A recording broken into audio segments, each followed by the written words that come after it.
welcome to Creative Block. We're your hosts, VEE and SEAN. We interview people in the creative industries about their life, work, and hobbies while we doodle jam. We ask people on our social medias if they had specific topics they wanted us to discuss, as well as some drawing prompts. Today, we have with us Payton Finney. Welcome to the show. Hello. Hey!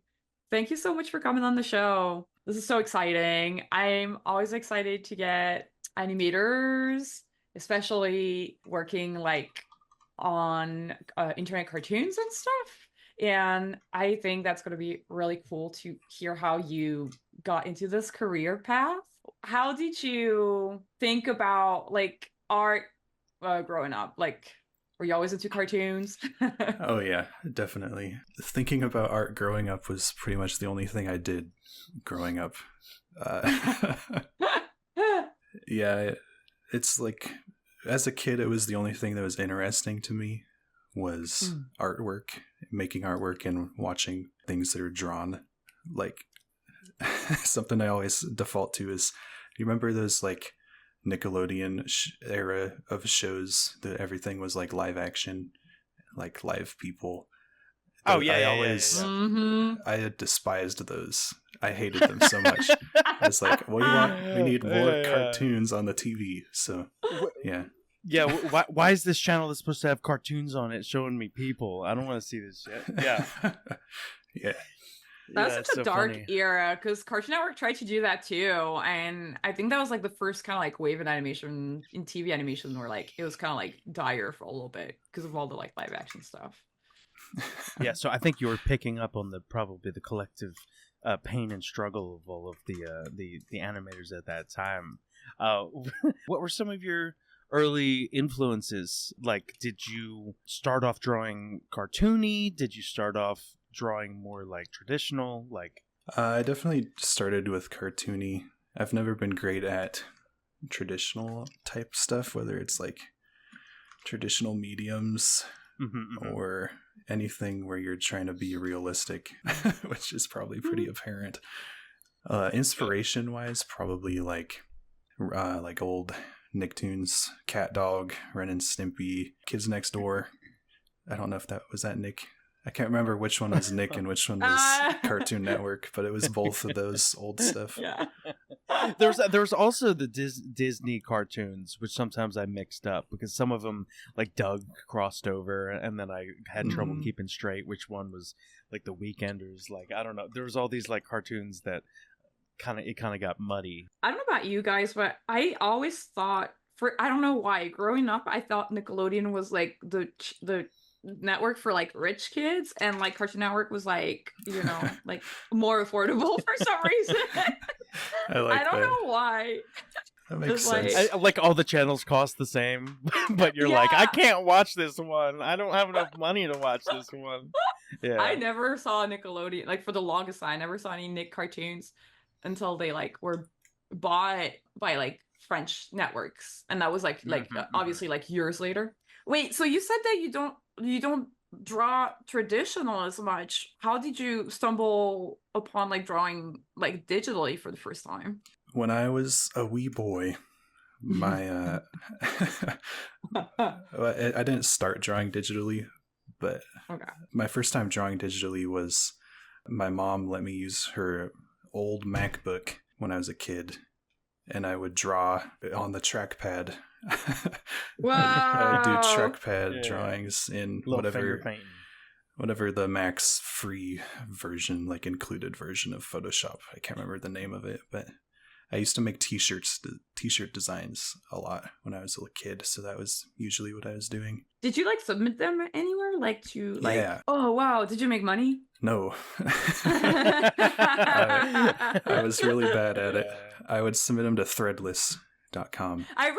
That's the one I remember. I remember too. Like, as a teenager, I was like, and they would have like the front page with all the t-shirts that were doing really, really well. And I was like, I can draw this, but my designs were all like horrible. Yeah. So at what point do you feel like you kind of started to develop an interest in like making things move, like the animation part of this? Man, it took me an embarrassingly long time to realize that animation was a job, I guess. Wait, how long do you feel like? Like, I don't know if I was just really stupid or if I'm just not remembering it right, but probably like middle school or high school. That's so embarrassing.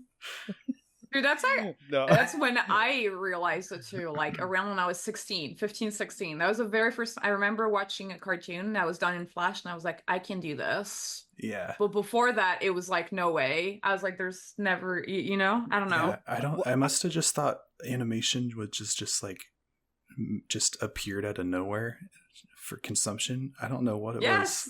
No, I feel like that's not an uncommon thing, and I think that even now, like if you show a lot of kids actually how a cartoon is made, they're like, whoa, there's actually people that do all these different parts. Like cartoons look magic to kids. Like it looks like just a create, like a magic creation that has self-assembled or something. Yeah, it's like so unachievable to a kid's mind. It's like not even fathomable that you could make something like that.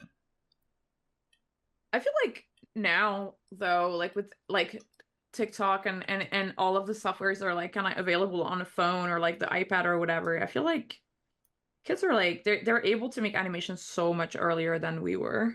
I think so. Yeah. Mm-hmm. Yeah, and there's so many resources on the internet too that would have been nice to be aware of. Did you go to animation school or are you all self-taught? I went to just a normal college, but I went to U of I, University of Idaho. I just graduated a few years ago from there, but they have a program called Virtual Technology and Design. So that's what my degree is in. And there's a lot of overlap with just like virtual technology. Production. Were you doing like VR stuff? Yeah, there's a lot of VR stuff. It's cool. Mostly 3D game engine stuff and like Unreal Engine. That's cool. Yeah, like game dev type of things. Shit. But I was able to kind of skew it more towards animation, which was nice. So I did a lot of 3D animations before 2D animations, which is kind of weird. Has any of that come back to help with anything? Any parts of the animation process, or have you kind of abandoned the 3D background? I still do 3D stuff, just not nearly as much anymore. I guess it's helpful in the sense that I appreciate 2D animation a lot more because I like it more than 3D, so I have something to compare it to. But some things just work better in 3D, I think. So it's good to know both. What would you say is an example of that? So I think my last 3D animation was Tinnitus Man, I want to say. And I knew that one was going to be in 3D because it's not even like a main plot point or anything. It's just because he has this antenna on his head, and I wanted to simulate the gravity on that swinging around because I think it looks funny. So that was like the only reason. I love that. Oh, because wait, so how is 3D more like is helping there? Is it just like there's like physics kind of like coded into the software, or is there like something that you have to think about less, or is it? That one was inside of Unreal Engine. They have like you have your skin of your character, I'll call it, which is the stuff that you see, all the polygons. And then you have the skeleton, which you animate to make a move. But then Unreal Engine, you can do a third thing called a physics asset. And it's basically like an invisible cage around each bone. And you can toggle on and off the physics and kind of mess with how they react to each other. So it's just cool. Like toggling on gravity on those bones inside of the antenna. That is so cool. Yeah. Okay. I relate to that. My bones feel especially beholden to gravity, so I relate to those. That's so funny. Are there like any other concepts that you're like, okay, this is going to be a 2D idea compared to 3D for like technical reasons? Not really technical. I think I default to 2D a lot more now because I can be way more expressive with it. And it's just full of life. It takes a lot of work for to get 3D stuff to look like it's alive and whimsical. Because I feel like there's so many things in 3D that you can tell it to like go from here to here in a mathematical way, and it's like too even or too smooth or too perfect. And like a lot of the appeal of 2D is like human error and like stuff wiggling slightly or things not going completely smooth. Yeah, I mean, that's one of my favorite things about 2D is that it's not perfect. Like I'll try to do that stuff on purpose to just make it feel more alive. What was the first cartoon that you put online where you sort of felt like, oh, I could keep doing this and like people are like noticing my work a little? I think that was another 3D one. It wasn't the first YouTube thing that I did, but I made this 3D animation over the summer while I was in college called Clown Milk. And I put that sounds gross. Yeah, I put it on Newgrounds.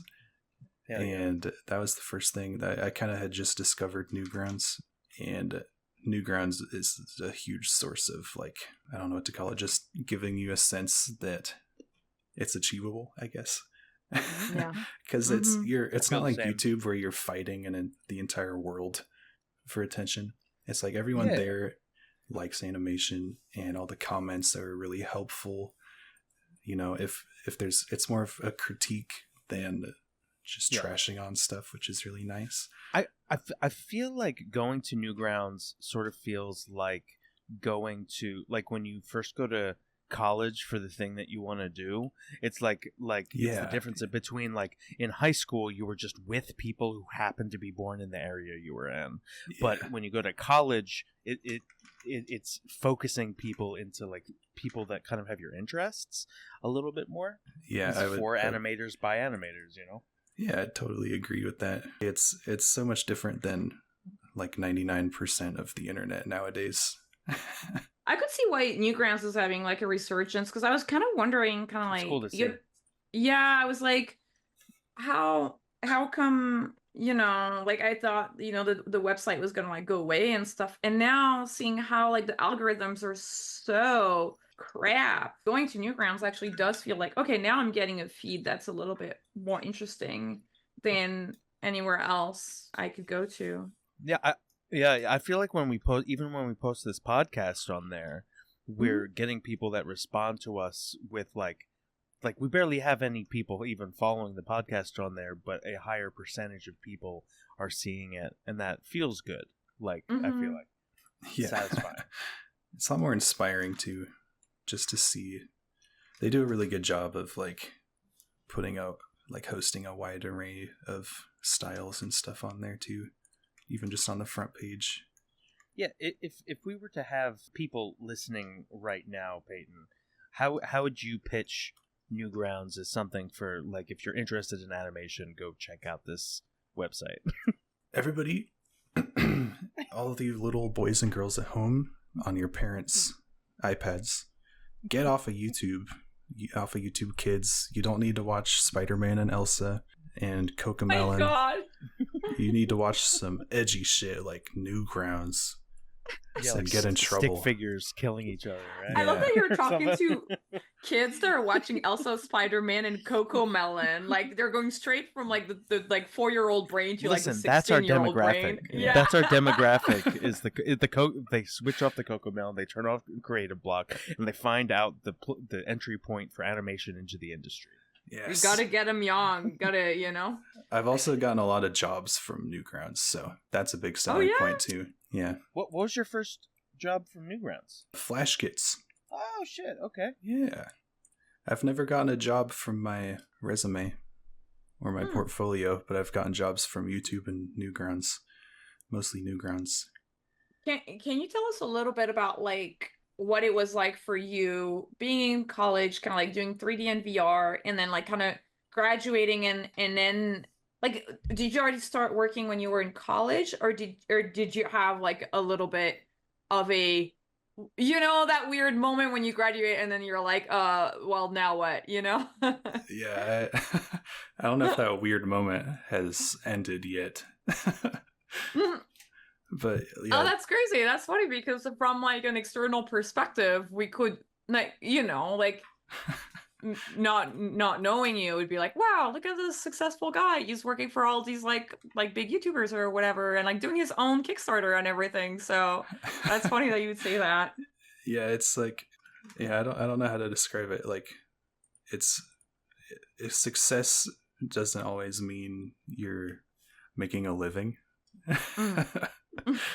Like, especially internet success of all things, right? I feel like it takes a lot of grinding and struggling as an indie kind of like internet person before you feel comfortable or stable. Mm-hmm. It takes a long time, man. But I mean, what I'm seeing and what people are seeing from the outside are that you are spending more and more time working on your stuff and finding a way to make that your living. And I think to a lot of people, especially now in this age of YouTube creators and influencers and people that are, you know, like people idolize like the YouTuber and the person who's like making their own brand and stuff like that. Like people look at, you know, creating a pilot or having a Patreon as like, oh, you're doing it, you know, like you're taking off, you know, and and I'm sure it can feel like a long time before, like, yeah, I don't know, before you feel stable doing that, right? Yeah, it's the Patreon is not a sign of success. I'll say that much. just having one, yeah. Well, what's that road looked like for you from like kind of give us a tour through your experience like starting to make cartoons with and for other people, and then like have you always been working on your own cartoons simultaneously, or was there a point where you were like, I need to start working on my own stuff more? It started with my own stuff. Like in term like animation work specifically, it all just started with me making cartoons for fun while I was in college, especially 2D stuff, because none of our classes taught any 2D animation, which I was kind of bummed about. So I would teach myself 2D stuff like after class and over the summers, and I would just make full on, like I've never really been a big fan of like animation exercises, like a bouncing ball in a sandbag and no, I can see that stuff like that. So my quote unquote practice was like full on start to finish stories in animation form, and that was a lot more interesting to me. And then similar way, just like posting those on the internets opened a lot of doors, I guess. That's really cool. And so you had started working with some other creators, and in between you're working on your own cartoons. Like, what is your what's been your mindset or process for like building up like how you're making a living doing this stuff? Let's see. My goal, I guess, currently is to make my own stuff more, but I've been pushing a lot more towards like I have a studio now that's just like a simple LLC that's just me and subcontracting other people, and that has allowed me to take on a lot bigger projects, I guess, which I think is a step in the right direction. So I've been taking a lot more of like a producer role lately. Oh, that's cool. And that way I can still expand, I guess, and like more things are being made under me and my company, but I can still take some evenings and work on my own stuff for fun at the same time. How do you describe like your producer role? How actually, I think this is like such an interesting thing you're mentioning, because for a lot of people online, or even myself, or even people like in the industry, like we think, okay, well, if I want to do my own personal venture, I have to do everything myself. It's really, really hard to jump to the next step of being like, no, I can't do, it's impossible. There's not enough hours in the day. Yeah. So how did you get to that point? And what helped you kind of like make that first step? Because it's scary, right? The first time right? Yeah. Yeah. I have a really hard time, or I used to have a really hard time with letting other people help me, I guess. Yeah. Like trusting other people to draw in your style. Like that. Yeah. One of the biggest pieces of advice, I guess, for young artists is to collaborate with people, even if it's just talking to other artists or reaching out to other artists. That's something that I never did until recently. And everything just goes so faster when you have other creative people to bounce ideas off of and help with each other's stuff. How do you, okay, this is like a question I love to ask, because I always remember this interview I read of the guys who created Breadwinners, the like Nick cartoons, and they were like, the artist was talking about how going out of his way it was like on the Mad sketch series for Cartoon Network. He was like, oh, I really like the scripts from this specific writer on the Mad cartoons. And he was like, he was like, I'm going to go and ask him if he wants to collaborate. And he described it as it felt like asking somebody on a date. And I remember this quote all the time because that's kind of true. Yeah. And so how do you find your creative collaborators? How do you work up the courage? How do you ask them on that creative but date? while you're giving us this advice, can you approach it like you're a pickup artist, like Red Pill? No, like no, but it's but like give us that advice. Like how do we trick this person to collaborate with us? Well, first you have to con them into thinking that you make good art. Oh, there we go.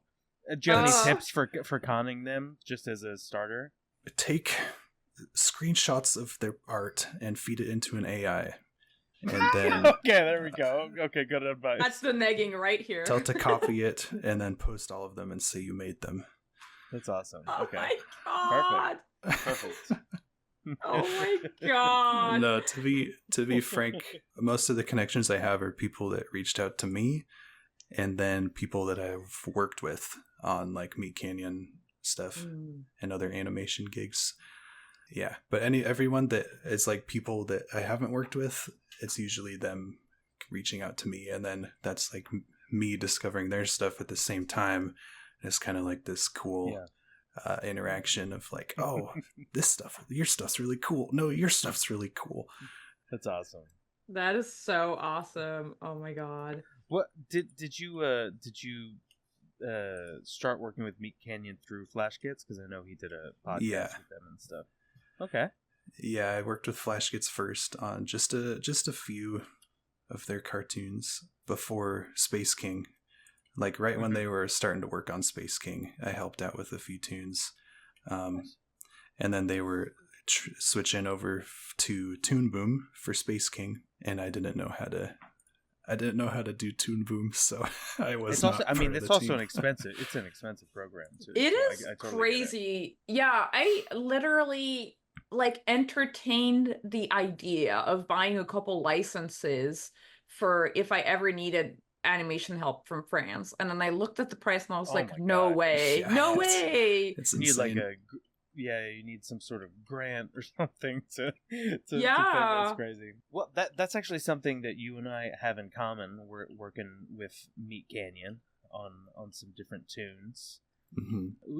Were you doing animation design? What were you up to on that animation? And what's it? And by the way, shout out to Meat Canyon. Let's see, episodes. I want to say 69. Yeah. Yes. Of course. Someone in the comments got really mad. They were like, "Of course you gave Meat Canyon 69." I was like, "Come on, I'm not going to listen to this now." Oh yeah, I was like, it's kind of funny though, right? No, it's perfect. It's good. It's good. We did ask him. We did ask him if he was cool with it. He said he was cool with it. What's it been like? What's it been like working with him? Because he has like I think a studyable animation pipeline that is close to that of like a small show or something. Yeah, I like his pipeline a lot. It took me a while to get used to it after working with Flash Kits, because it's a lot more. It like gets to the point a lot faster. I guess like, but the first tune that I did with Meat Canyon was they brought me on for a Melvin episode, the one with the nostalgia and the games and stuff. And I like did my first shot, and it was just like, this is the roughs phase. So I did like super duper rough, not keyframed at all. Kind of in my head, that's what roughs were from previous stuff I was on, and I sent that over. And I was like, is this good? And he's just like, no. I can't tell what's happening. Yeah. You realize that animators that work on this kind of on things, like their roughs are pretty clean overall, right? Yeah. So their quote unquote roughs are like, they are ready for like a clean line draw over. That's what their roughs are. I thought their roughs were like more of like a blocking phase, not really like finalized proportions and stuff. But yeah, so that was a learning curve, but I really do like that process. It's so fast. Yeah. By the way, anybody who's like listening, if you're not familiar, go to Payton's Instagram and you can check out like, because you have a bunch of these process videos showing your roughs and then your cleans compared to the animatic. Yeah. They're really awesome and a good example of like pipeline process. Yeah, one of the first times that I had started working in cartoons, basically we had to work so fast. We were making a new cartoon short every single week, and we had to work so fast that we couldn't even do roughs. We were just going clean straight ahead. We would basically do clean poses and then in between them. And I feel like that's a similar sort of like rude awakening where you're like, oh shit, like in school, like, or whatever, like when I practiced animation on my own, like you have the luxury of being able to do like a million rough passes over and over and over, like, and you start with just like circles going on a path, and then you like start locking down the arms, and then you do another pass over that, and animating like that can make a lot of sense as someone who's trying to like figure out all the motions at once. But then when you go on to working on something with a pipeline and deadlines, depending on the project that you're on, it's you're like, oh, I can't do my normal process because it's too slow. How do I get faster, or how do I change my way of working? So how did you adapt to this new way of doing roughs and cartoons? What I did is I waited a few days and I waited for other animators to submit their flash files of their roughs, and then I downloaded them and I studied them, and I was like, how are these people doing it? And it's funny because they all do it differently, but the end product looks the same, and that was really that's helpful. So interesting. Yeah. I kind of usually default to tweening stuff and like using symbols to my advantage, because it's kind of hard for me to keep proportions of body parts consistent if it's entirely frame by frame, but frame by frame is more fun. So on the crazier movements, then I'll just like use a character rig. It's like fully rigged because I have a pretty technical brain, but all the body parts are roughed, so you can just swap them out with clean assets. But then for big movements, you can just turn off the rig and like do some totally hand-drawn frames, and that's really fun. So that's the big brain way of keyframing, especially in Adobe Animate, is you're like organizing your roughs in the same way that if someone was cleaning it, they would have it organized. And that takes, I mean, that's like another level of organization. Like, you're not just thinking about how something moves, you're thinking about how to organize something moving. Yeah, and then another Meat Canyon thing is recently it's been kind of, my stuff gets kind of split up between roughs and cleans. So like they'll dump more shots on me and I'll do all the roughs and then pass them on to someone else to clean them. Oh, cool. So it's good to know the whole process, and whoever the cleanup artist that's your partner in crime is going to like you a lot more if you set your files up nicely. That's so funny that you bring up that very specific pipeline problem of like handing over a file.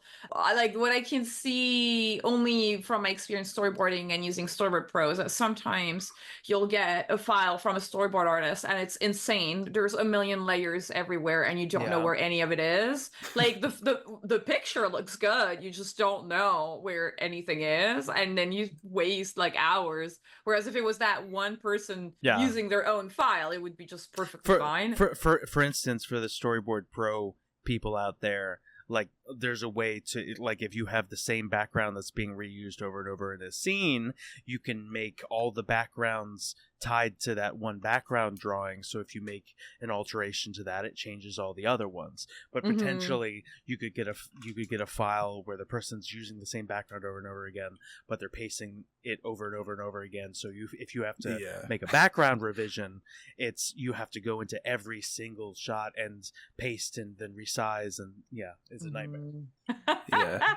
So that's the way I understand those kind of like very specific like rigging and like animate files going from one guy to another, and just kind of like looking through it and just kind of like scratching your head like, all right.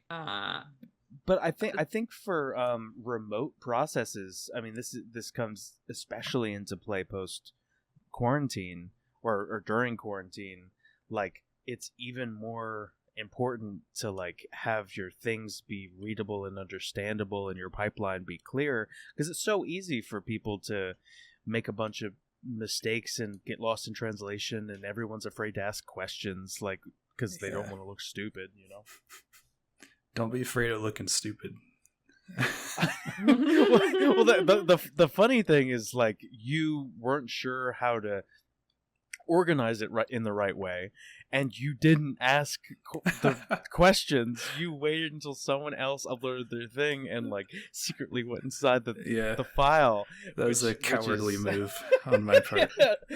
Sorry to call you out for being a coward. No, but like I was gonna say, hold on. I think it was the Ben Jono episode where he said, when you're on the show, look at the star artist for whatever your department is. So if you're a board artist, look at the star board artist, or like if you're a designer, star designer, whatever. And then just copy what they're doing. No, I mean, not copying like frame to frame, but like understanding the essence of what makes them like stand out. And I mean, so that was pretty smart. I mean, understand what they're doing, I guess. Yeah.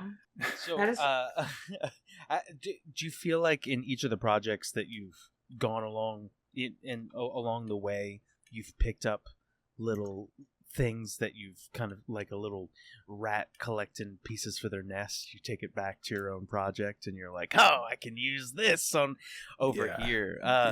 What are, can you think of some little things that maybe you picked up along the way that you use now in your own process or your own art? The FlashKits job taught me about how to actually tween properly and how to like build out puppets and use symbols and all that, because I was really like, it was very confusing to me. And they were nice because they had Dawn had kind of this collection of little tutorials kind of explaining their process, and it was super informational, and the purpose of it was to just get all the animators to do the same thing in the same order. Sure. So that was that made me it made me like Adobe Animate more, because I understood it more.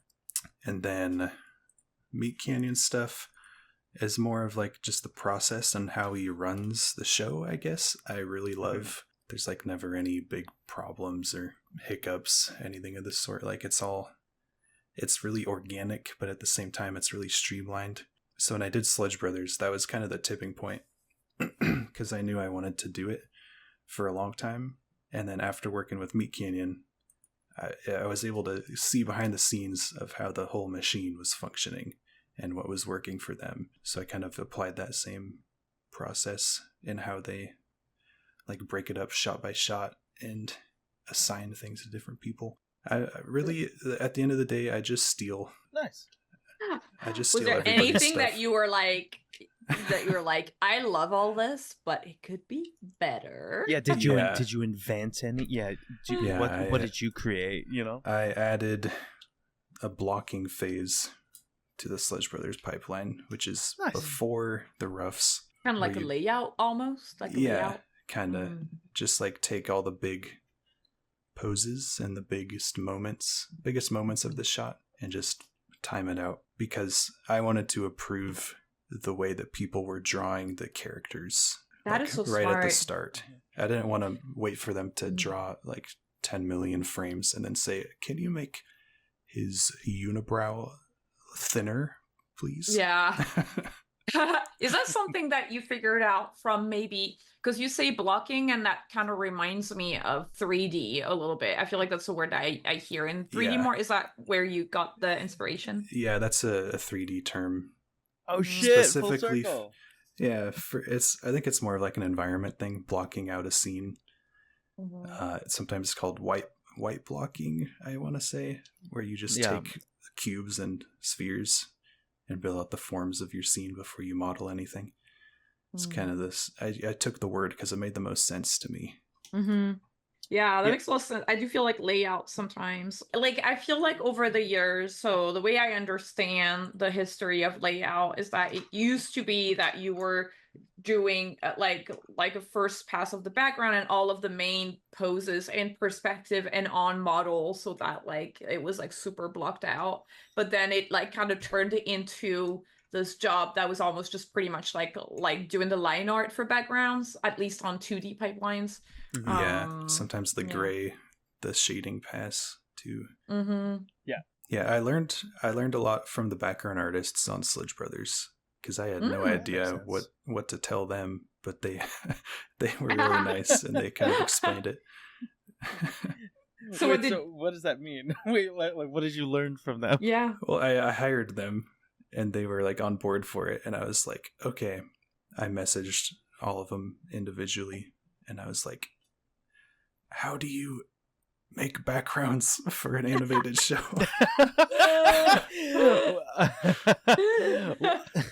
Wait, so when you are doing that, I'm curious, what's your process developing the look? Is there kind of like a sketch color palette pass just to like, hey, like in this setting our colors are looking like this, in this setting our colors are looking like this? Do you like skip around? How do you do it on Sludge Brothers? If I knew something had to be a certain color, I would make a note of it. What I did is I'd made mood boards for each of the areas. Nice. Okay.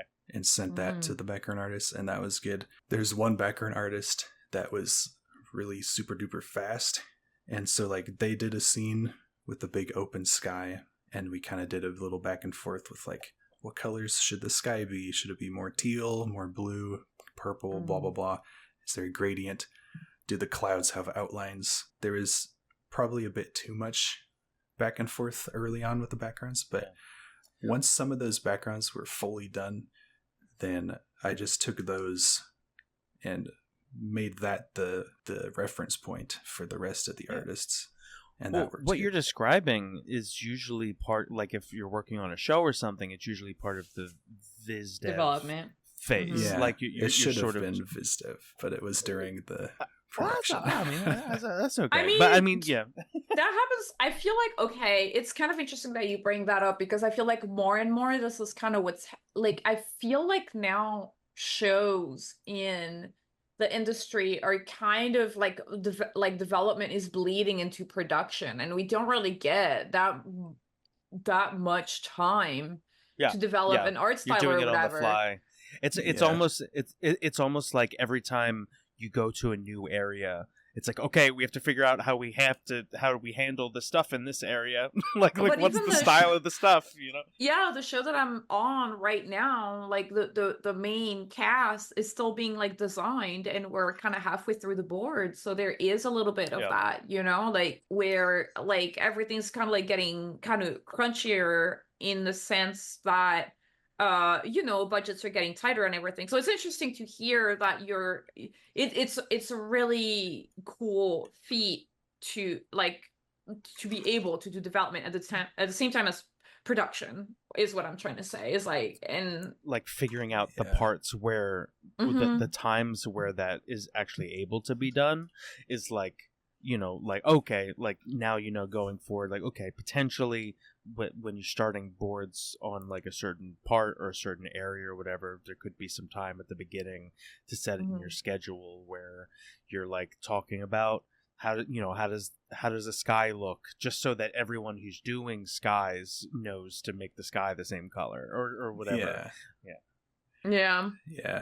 It was, I think that was just because it's what I wasn't familiar with. But on the same note, the characters were like 100% done and ready to go, like weeks before I even made the Kickstarter. Because that's what I know how to do, you know. Yeah, that's awesome. Wait, so okay, so this is super awesome, but I also want to get to the thought process for you going from like, I want to do this thing to now I'm actually doing it. Like, how did you psych yourself up to be like, okay, I'm going to do this Kickstarter? And then what was the Kickstarter process like for you? I'm trying to remember, trying to recall.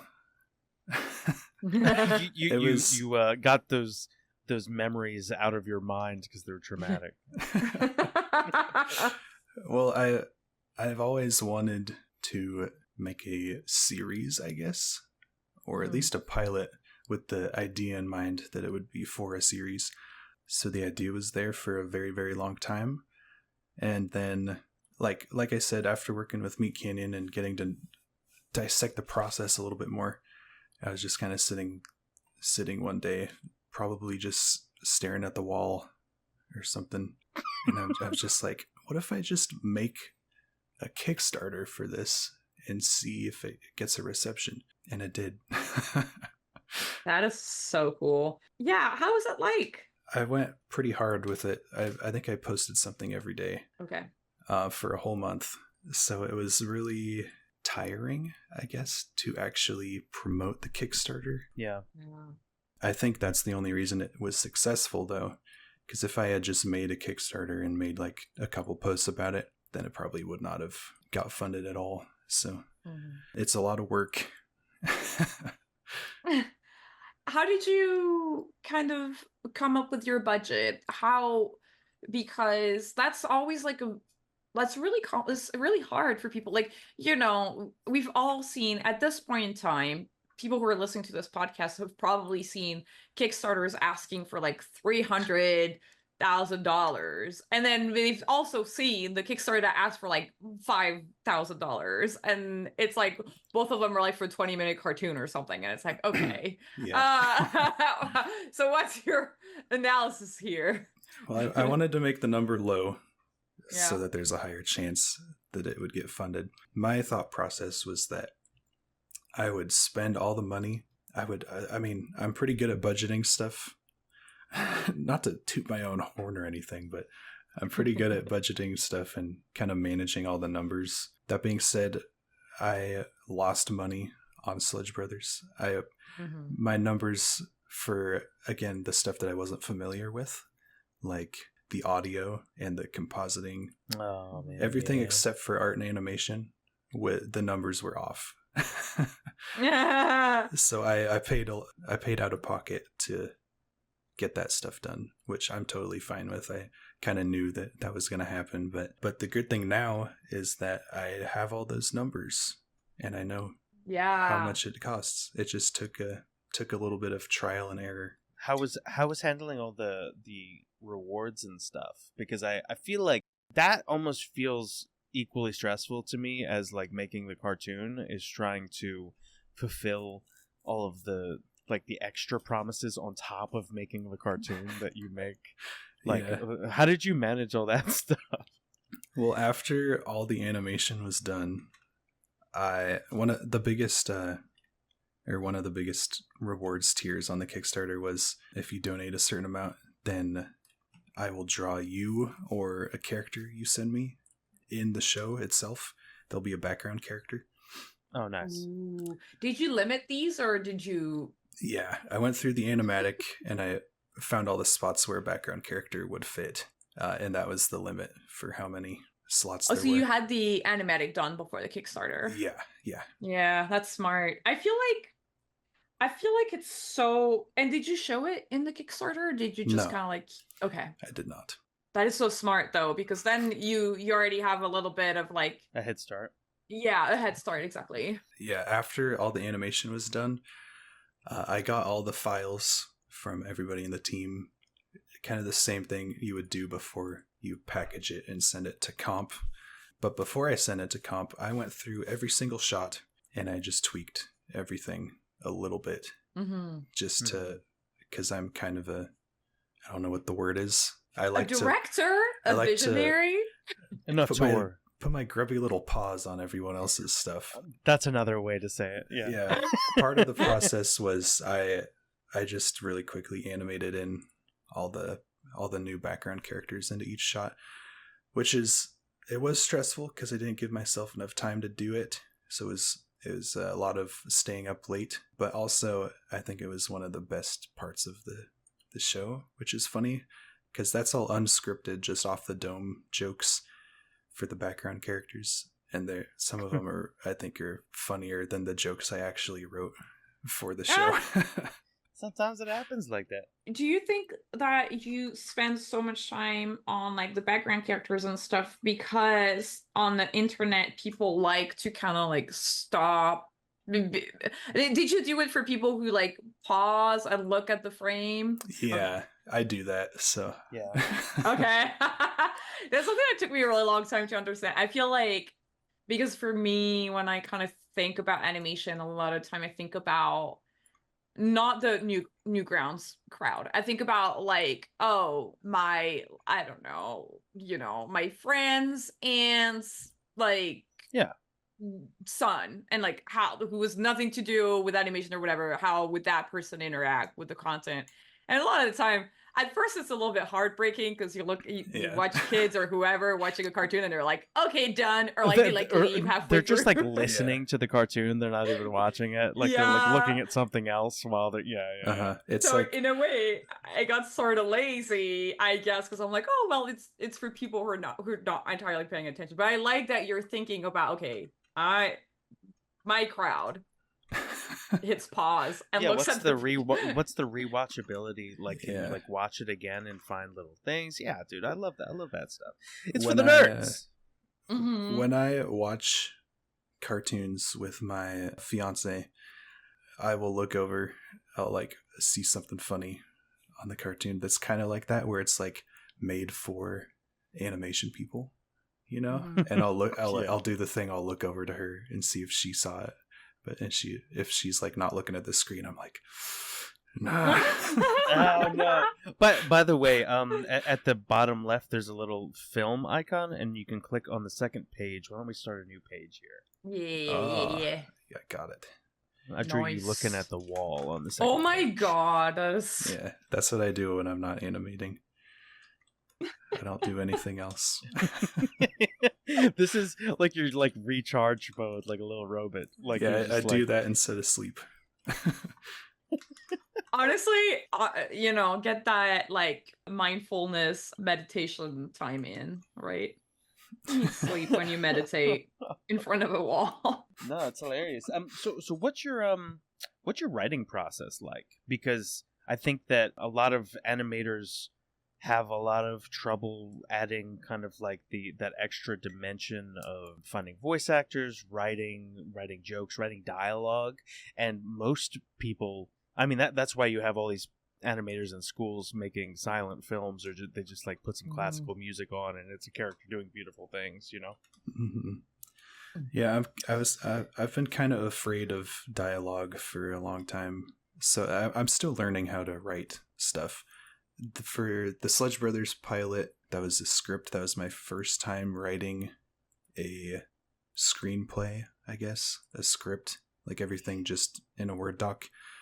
Probably definitely not formatted correctly or anything, but no one else is going to see it, so that's fine. I actually have been learning from your guys' podcast. Whoa! What?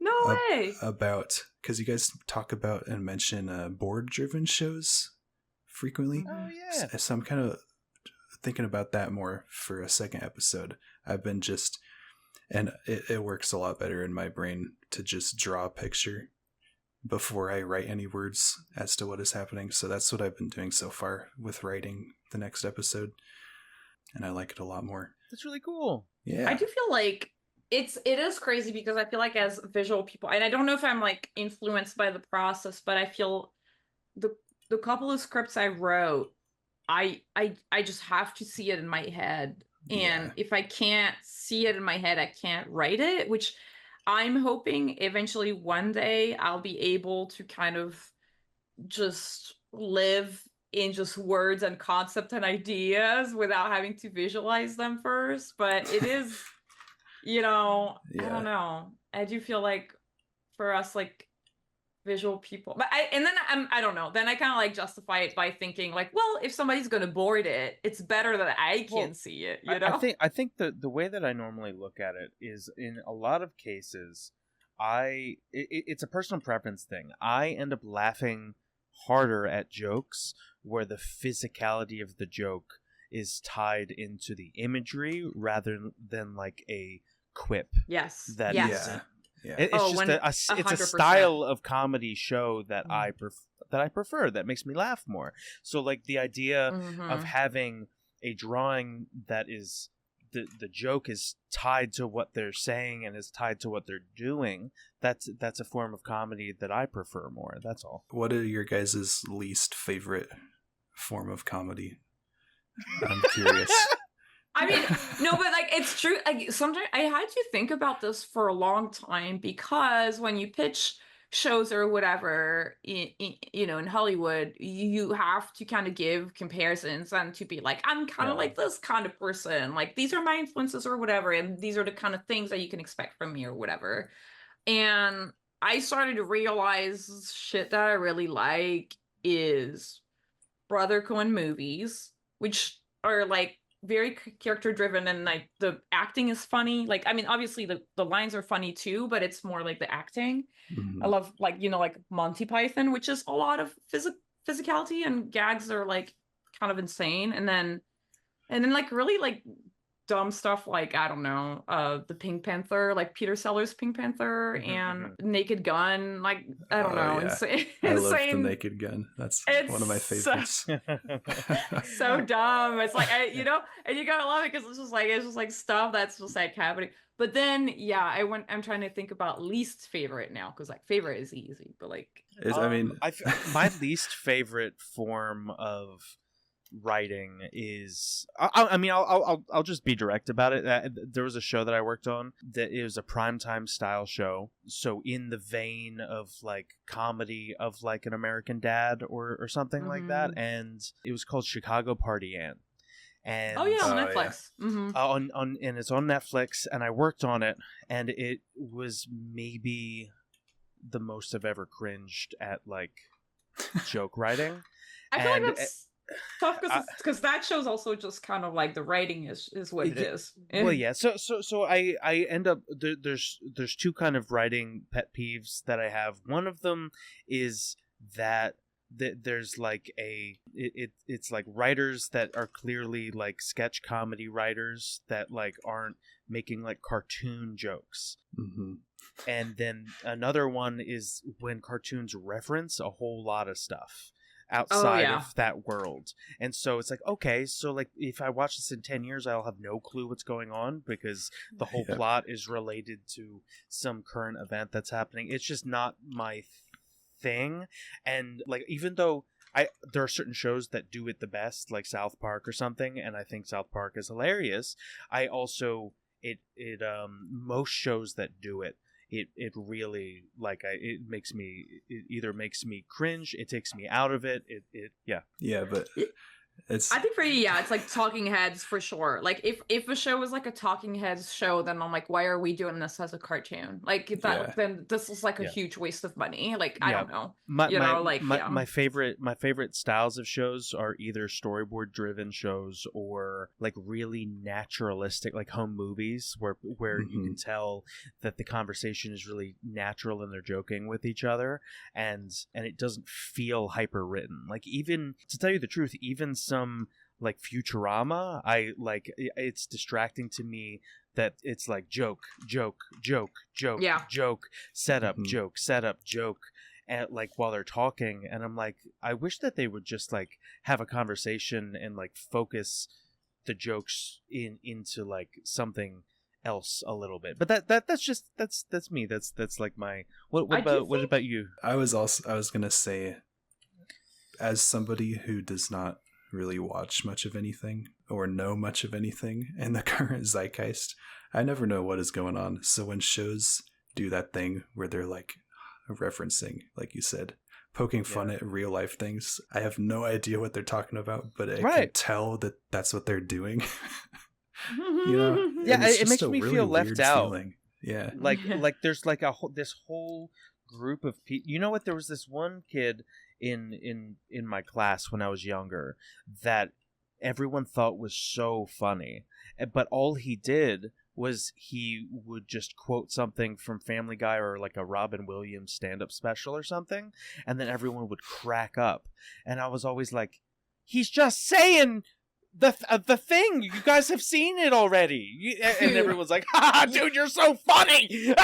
and I was just like, you're not even making anything new, you're just saying, and everyone was like, dude, he's like the funniest person in the class, and I was like, dude, this is driving me nuts because I realized recently, like actually very recently, I guess in my life, like maybe like 10 years ago, I realized like the kid that everybody thought was super funny in like 8th grade, what, like at the time I also thought like, wow, this kid is like so fucking funny, I don't know how he pulls all of these things like out of his hat. And like only 10 years ago I realized, wait, he was quoting from all these fucking movies. Yeah, exactly. But dude, there's a lot of people who I just didn't know any of the movies. Their version of a sense of humor is, oh, I'm familiar with that. I know what I seen Star Wars. They just like love like Star Wars got meant. Oh, I know what a lightsaber is. You know, and like it's like, yeah, Yoda. I mean, to be fair, that is like you feel included in the inside joke, and that's why like Marvel movies and all the big movies are doing that now. That's one of the things that drove me up the wall in the Spider-Verse movie. Like Spider-Verse 2 was just like, we're just gonna do all the cameos, and I'm like, ugh. And then obviously people love it, but I'm like, this is so like low-hanging fruit. But I mean, you know, my goal when I am writing a cartoon is to make the inside joke that other people reference, to make the inside joke, to also make the inside joke that your episode references later. And that's why I love running gags, because then you know you set it up, and then at the first time people see it's not funny, and it's not meant to be funny. It's going to be funny when they mention it for the 5th time. A good example of that is what was it? The egg salad sandwich. You introduce in Sludge Brothers this sandwich that the guy's eating, and they keep mentioning it. He throws up in the girl's face, and she's like, "Is that fucking egg salad?" You know, and that's not like, you know, I guess that could insert like Jersey Mike's. Oh, is that a Jersey Mike sandwich? I don't know, whatever. But you are creating a thing at the beginning, and then you're having that continue later, and you are making the inside joke. Like, I'm sure that there's somebody out there that is like their mom's like, what do you want for you, or like I made you a sandwich, and they quote the line at their mom like, is that egg salad, or whatever. Like, I'm sure there's somebody out there that's screaming that or whatever, but like my attempt at a recurring joke was was probably the worst received part of Sludge Brothers. Really? Wait, what was your It's recurring the, joke that you the fart, the peanut shitting and farting in his pocket? I do it twice because to me it's funnier the second time, and everybody doesn't like. They either really like it or they hate it. Well, I feel like potty humor is divisive like that. It's just like, like people are like, oh, it's like so lowbrow or whatever. Yeah. They want something, they're like not intellectually stimulated by I don't the know. part. I'm not above that personally. Yeah. I think that means you're down to earth, and I think that I respect that. That's some working class shit. That's some. Yeah. You're the working man. Well, you mentioned. We mentioned earlier about like animators watching animation versus the average Joe, and I feel like normies. That might be my fault. I fucking hate that. If anything, is that like the people who like Sludge Brothers are animators and artists. I think. Does that make sense? At least that's what it seems. I don't think it's a fault. I think people who love Smiling Friends are mostly animators. I think Smiling Friends is a cartoon for animators, if that makes sense. Okay, I'm gonna push back. I'm gonna push back here with both of you guys. I think that the cartoons. No, I don't think it's. Smiling Friends is hugely popular, and I think it has expanded past animators. I think that Smiling Friends is a show for people who grew up with internet cartoons and who liked watching Salad Fingers, and who liked watching all those internet cartoons on E-Bomb's World and Newgrounds, and it's nostalgic, and you don't have to be an animator to be that. And also, I would say that I don't think it's just animators that like Sludge Brothers. I think that you are tapping into a group of people that miss ugly lowbrow animation in a world where everything looks pretty and cute now. Like a lot of the cartoon tastes in most media are it's Gravity Falls, it's Adventure Time, it's like pretty backgrounds, it's slightly anime influenced stuff, and we are it's like that Rocko's Modern Life, Ren and Stimpy, like Super Jail kind of aesthetic. We were just talking to JJ Villard from King Star King, like these sort of like lowbrow aesthetics have gone out of fashion a little bit, but those people like are still exist that love that, Yeah, I wouldn't even call it lowbrow. I would just kind of call it gritty. It's like it's just kind of gritty, in the sense where it's like kind of like honestly, okay, this is kind of interesting because I do believe cartoons like Adventure Time, Steven Universe, Gravity Falls, all of these cartoons, that aesthetic kind of blossomed from an easier pipeline to design. It's a way faster to draw Finn, the human, than any of the Meat Canyon's characters. They're so intricate. The grosser something is, the more lines you usually have to put on. So the line mileage, exactly. It's really hard. And even like a show like Super Jail, where some of the main characters are there's not that many characters that are very simple. When you think about it, there's a lot of line mileage going on there, which looks awesome, but it's kind of hard to pull off. Just wanted to say. Whoa, special delivery. I'm looking at this. What is this little guy hopping out of his box? This is good. Well, I drew that and I was zoomed in too far. I thought I was at the bottom of the page. So I just put him in a box. This is good. No, this is good. I like that. And this is like the postman of the Nether Realm or something. At least just the bringer of package or something. Yeah, I'm just drawing a wrinkly dude. I'm like trying to think who could have brought that package. Would you want this package showing up at your doorstep? I don't honestly. Okay, y'all, like this is a real question. Like if you get a package at your doorstep and that you did not expect. You haven't ordered anything. It's not your birthday. Nobody's like bought you anything. What'd you do? Are you scared? I would open it. I'm gonna if it's an address that's nowhere close to me, and no, it's not like from down the street or like it's for you. It's your address. Yeah. It's your name. It's mine? It's for you. Yeah, it's for you. But your name is written in blood on the box. What do you do? I open it. Yeah, I do an unboxing stream. I sign on to Twitch. I do an unboxing stream. I make a video. You see, I need witnesses for this one. You're like, it could go viral. If this goes really bad, I'm gonna get 1 million views. Yeah, if it explodes, like I'm gonna need like the views from my YouTube to pay for the surgeries. So yeah, dude. Oh my god. It's funny because this is a super tangent, but my boyfriend had an internet friend. Don't brag. Like a long time. Yeah, I know. I'm sorry. I'm just flexing here, okay? Like he has an internet friend for like 3 years, and then he told him, okay, we're moving, and so his internet friend sent him like a housewarming gift, and when he got it, he got so scared. He's like, don't touch it, it might be bad. He's been with this guy for 3 years. What are you talking about? He's like, I don't know. Did you throw it out? Like, what did you do? No. It was still. It was actually really sweet. It was actually a really like a watercolor painting of an African gray, because my boyfriend loves African grays. The bird, the parrot. That's funny. Okay. Yeah.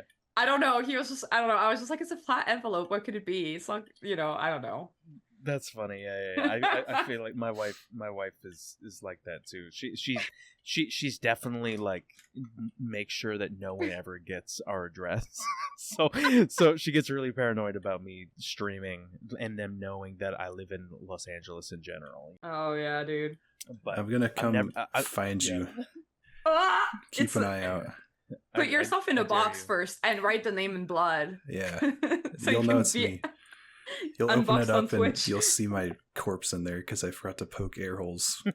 My God. Dude, not to get really like morbid here. Wait, you're saying that you're the one starting the morbid conversation? I don't know. It's just like when it starts, I double down because of all the true crime I listen to.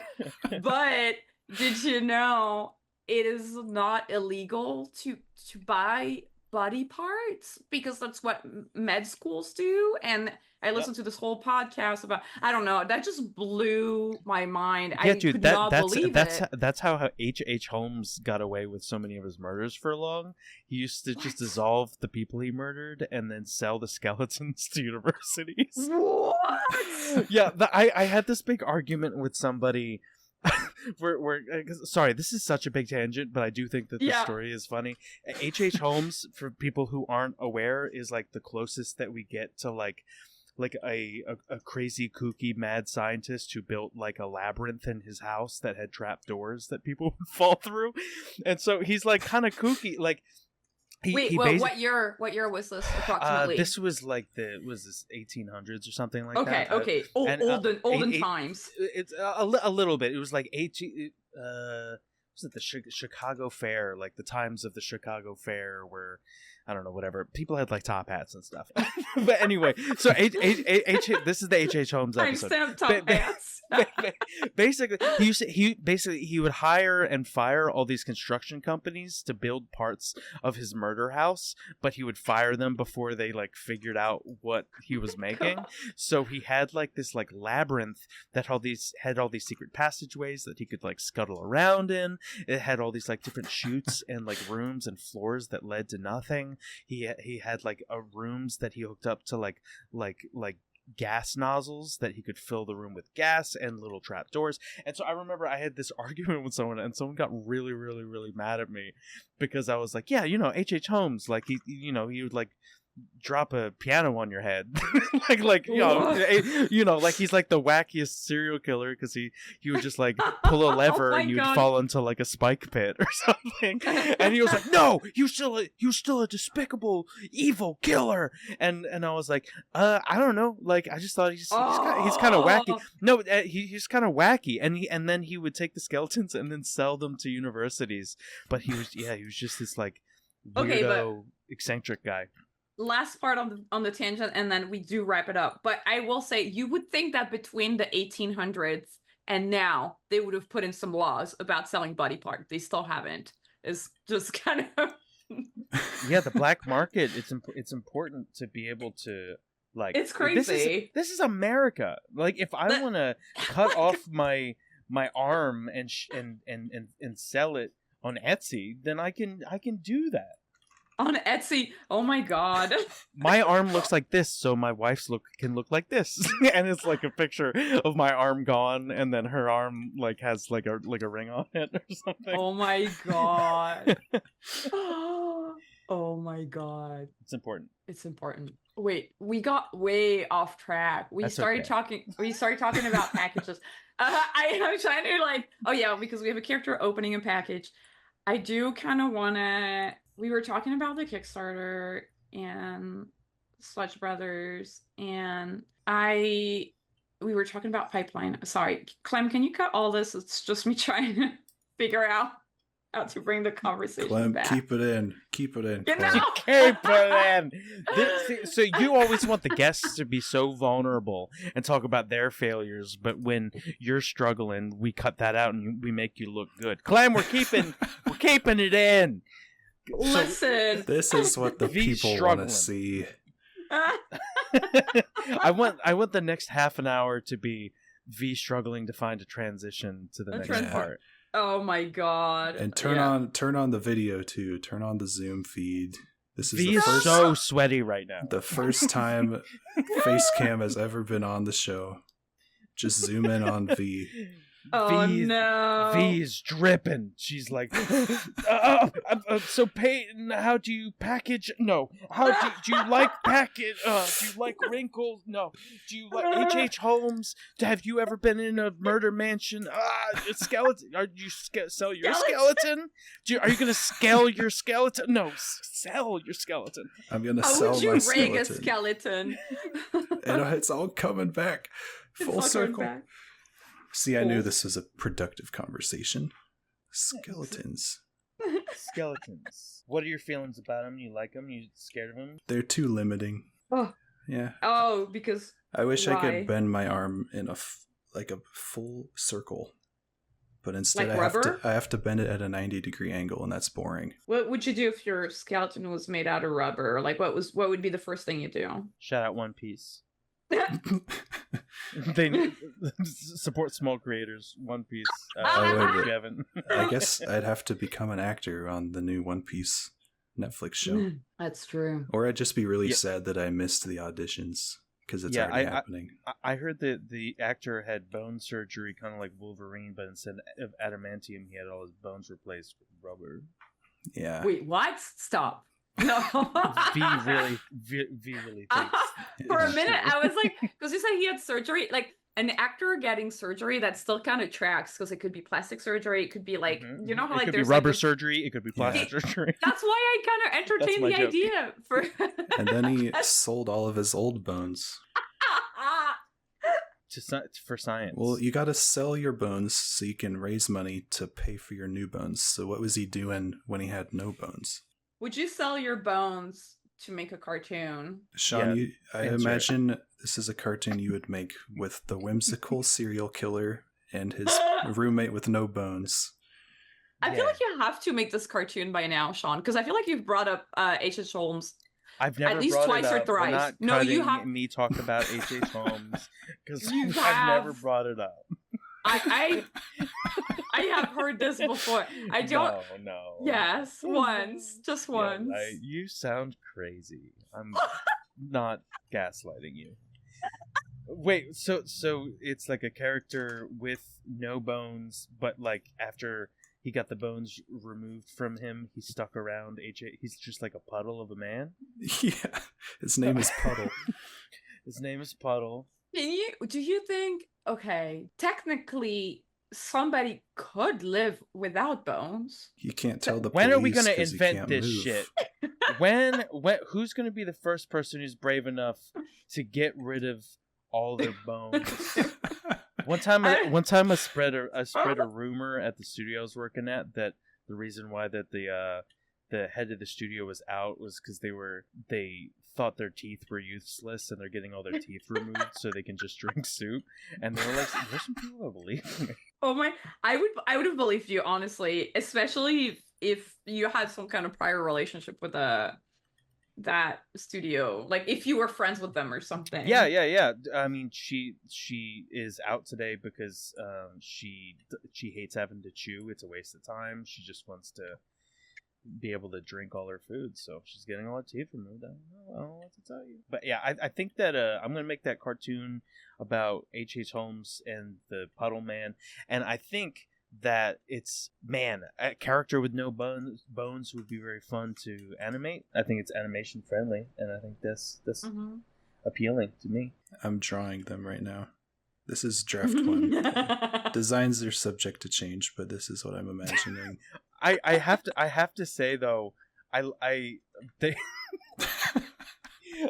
feel like you drew them like they're liquid instead of skin.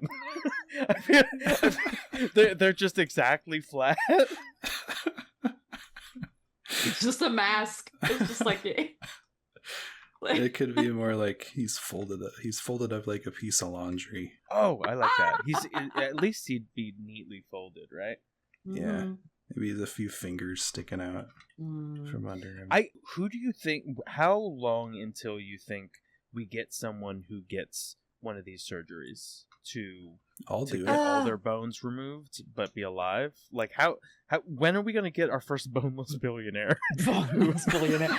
I wonder. Well, it's gonna be like the people that do all that shit to like look younger, with like the shine a big light in their face and eat certain foods. This is gonna be the next thing: is take all your bones out, embrace the wrinkles. If you're downloading your brain into a robot, you technically don't have bones.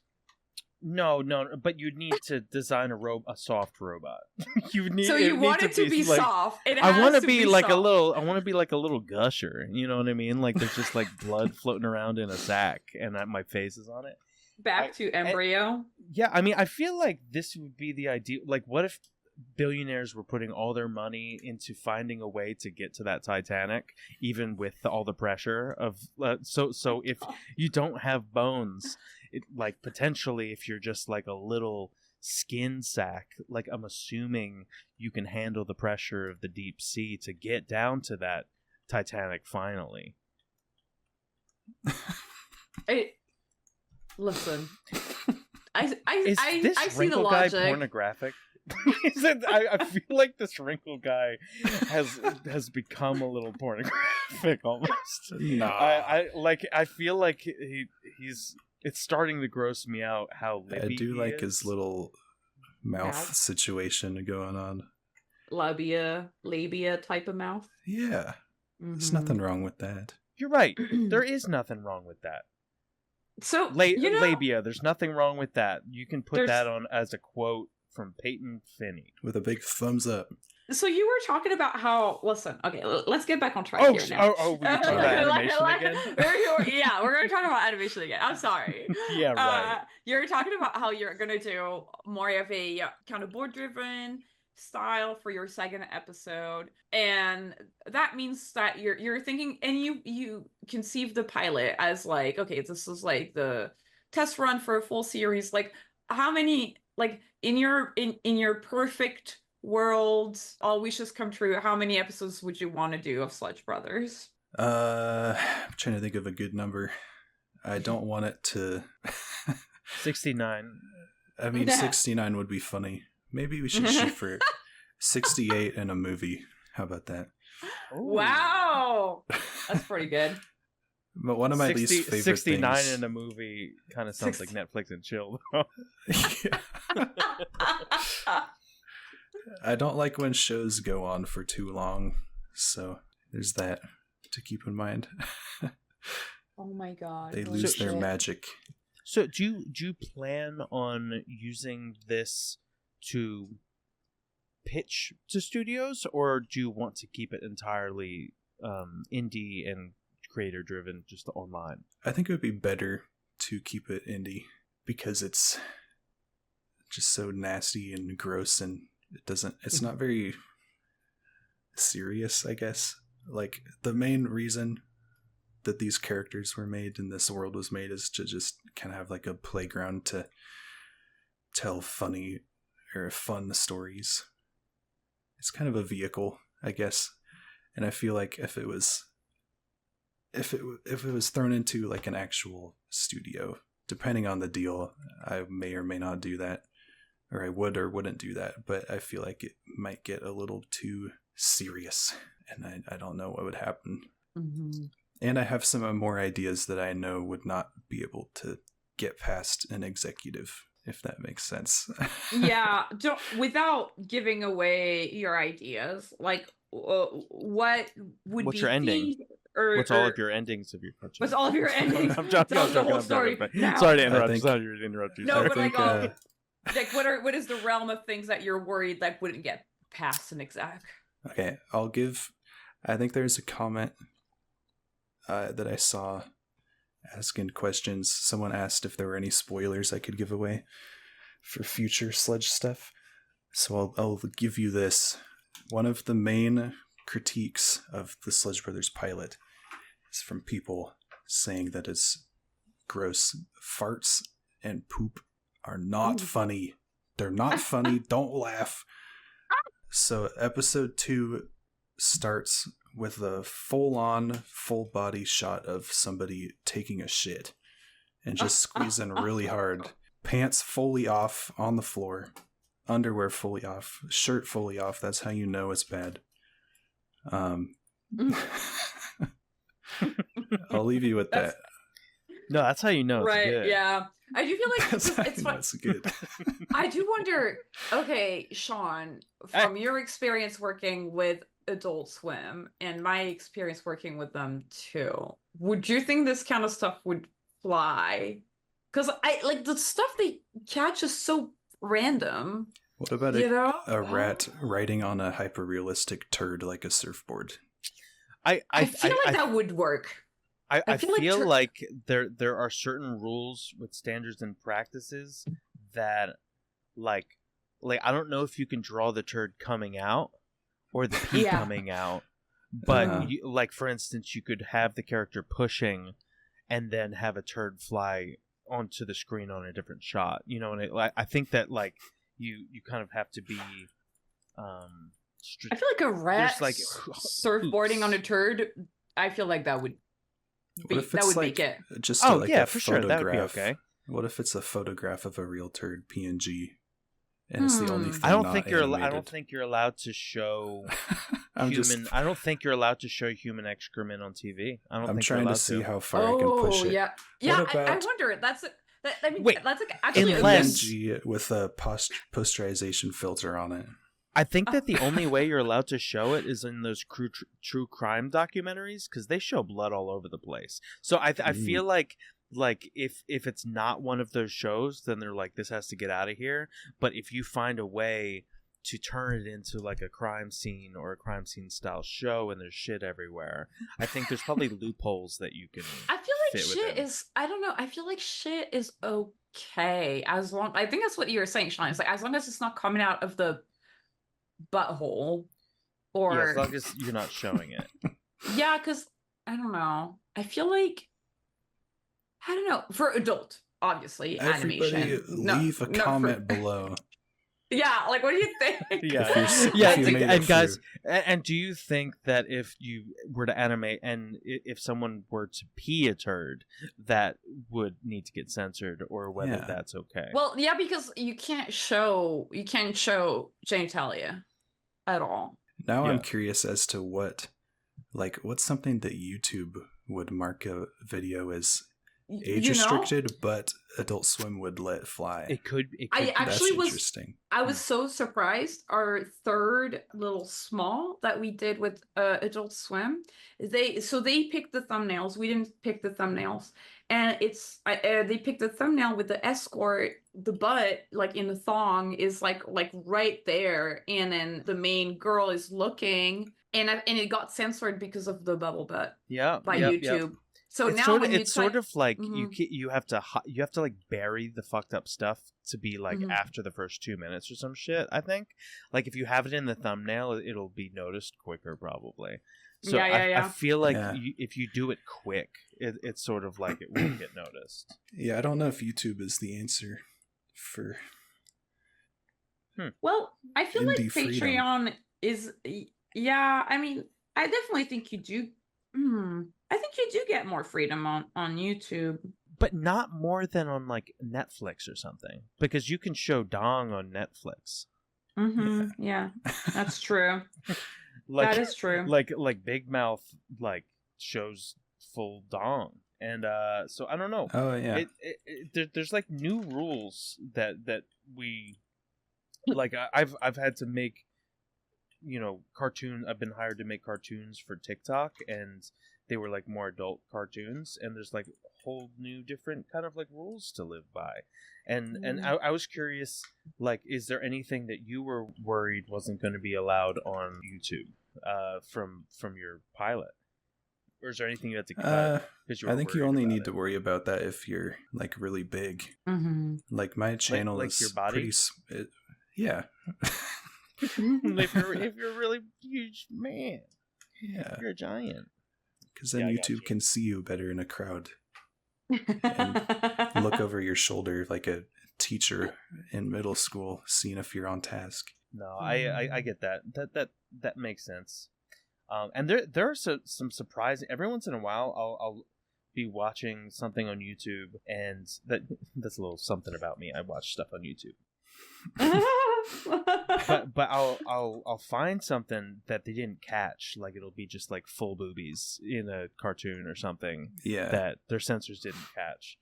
So yeah, it's just kind of about not getting caught or not having snitches watch your cartoons. Like some people just have more snitches watching them, It's so crazy. This is sorry for making this the poop episode, but no. I mean, I think it's interesting to talk about this stuff because I think in terms of like the content, it kind of because I mean, it's kind of like something that people are worried about anyway, just because with the internet and like the whole discourse over like what can we say, what can we not say. I think it's on everybody's mind at all times. Like even just like I don't know, like just sharing stuff. All these rules are really like. It's hard to know where you're at. Like, for instance, on Twitch, you can't draw a cartoon penis on your stream. But if you're playing a video game and there happens to be a character with a dong in there, like, that's okay and your channel won't get banned. Like, you can even play as a character who is naked for a while, running around with dong flopping all around. And it's, like... people don't get their channels taken down, but if you are drawing the most artistic still life drawing and there's a nipple in it, like you can get banned. So it's I feel like it all depends on how who sees your thing and if they report it and if they're a narc. I don't know. I was kind of surprised by how many people said that the Sludge Brothers pilot was like too gross for them to watch. They had to stop watching it. Like that's to me that's like nothing. Yeah, I that's what I'm talking about as far as like I feel like the trend is the trend for cartoons right now is there's just like a lot of people who all the cartoons that they grew up with and all the cartoons in recent time have been very cute and or beautiful or something. And I mean, there's young people that through their whole life they haven't seen a cartoon like Mr. Pickles wasn't that long ago. When did that come out? I was like a couple of years back. Mr. Pickles. I feel like that wasn't that long ago. It's like 10 years ago. 10 years. Oh my god. Let me see. Mr. Pickles. When did that show come out? I mean, First episode's air date was 2014. Oh my god. Okay. And I'm not sure how many seasons there were, but I mean, it's gross. Like, it's gory, I guess, but it doesn't have like poop and stuff, I guess.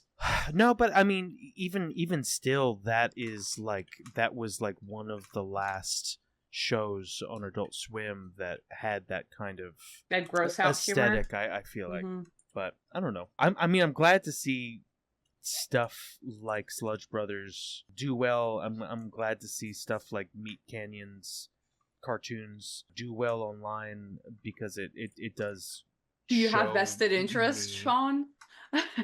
I mean, a lot of the cartoons that I make feel like that, and sometimes I worry that I was born into the wrong era of cartoons a little bit, and that it just won't. I don't know, like that the tastes are different than the kind of cartoons I naturally want to make. But I don't know. Did you ever watch Sanji and Craig? Yeah. Do you remember the episode with the character with the shit in his diaper chasing him around in the snow? I think so. I remember that vividly, and I remember thinking that it was so nasty, and I hated it. So I'm wondering, like, maybe you're one of those. There's a good way and a bad way to do that kind of humor, I feel like. Yeah. Maybe. Can you have tasteful poop humor? I also think it's like somewhat of like a quote unquote, I guess, acquired taste, where like I don't think I would have always loved Mr. Pickles. Like, I think I started watching it at a time in my life where I was like, okay, I get it, because it's like unhinged and crazy and funny. But I can see a version of myself when I was like 14 or 15 years old where I would have been like, well, like, why is this funny? You know, sure. I don't know. You know, you have to have a little bit of like distance and see the art, as sometimes what's interesting about it is that it's like offensive, I guess, like offensive in the way that you're being makes you uncomfortable. Yeah, it makes you uncomfortable. It's challenging in a fun way. And I think horror kind of fills that void for a lot of people right now, because like horror is challenging in the sense that you're uncomfortable. It's not a pleasant experience in the moment, but you feel something, like you have a strong reaction to it. And I feel like these kind of cartoons, all like that, are just kind of like either like gross out humor or just like not aesthetically pleasing right off the bat, like that they challenge you in the way to just, you know. I just want to feel something, V. Yeah. I wanted to ask Payton, so there used to be cartoons that like played into a little bit of like a grosser aesthetic, and that was a little bit more of a common thing. But now when there are cartoons that feel like that, the most common term that I hear to describe it is cursed. So I'm wondering about what your take on the word cursed is, as described, because it's I hear it so much. Like I'm like, oh, like your drawings are all are cursed. Like what is your feeling about that terminology as a description for what you make? I don't know if to me, I'm trying to think, what do they mean when they say cursed? Is it like it's evoking a feeling in them where it's like, this thing that I'm looking at is it scary? I feel like it's like it shouldn't exist kind of vibe. You know what I mean? Right. Oh, yeah, it's like sense. Creepy. It's scary. Maybe there's like some uncanny valley. There's also like the childhood ruined kind of like gets folded into that too sometimes, where it's something that shouldn't be scary is scary. I see cursed the most when it's, like you said, a parody of something that's been like ruined. It's like corrupted almost. So maybe if it's something original and it's described as cursed, it's like you can imagine how it should, quote unquote, should look if it was normal, like drawn normally. But it's not up to code.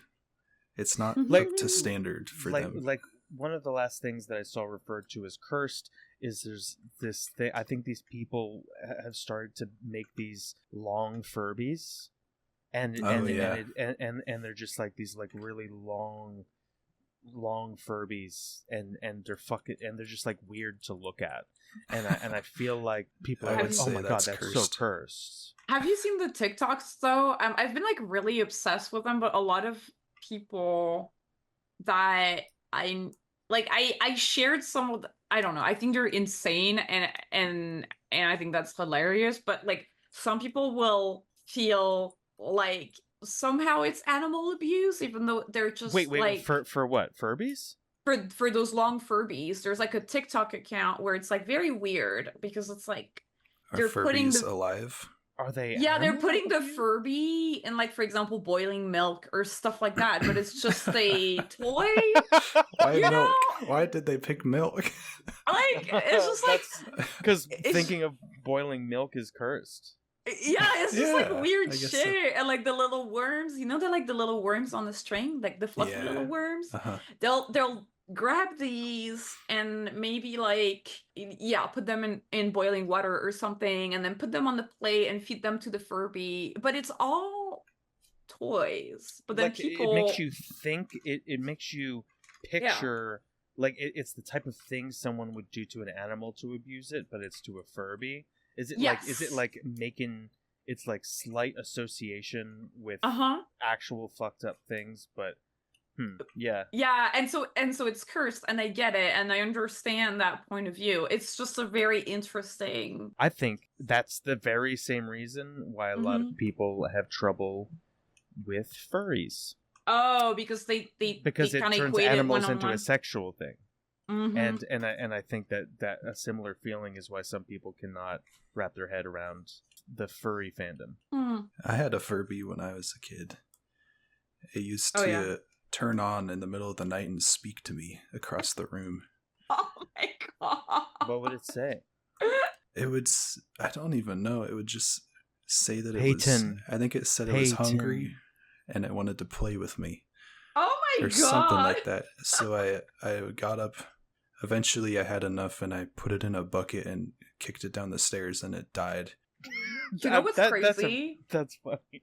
Yeah. It's funny because like one of my childhood best friends had a Furby, and I was so jealous because I wanted a Furby so bad, but you know, it was kind of an expensive toy. And eventually one day I went to her place and the Furby was like hidden under like all of her clothes in the closet, and I was like, why is he there? She's like, he talks too much.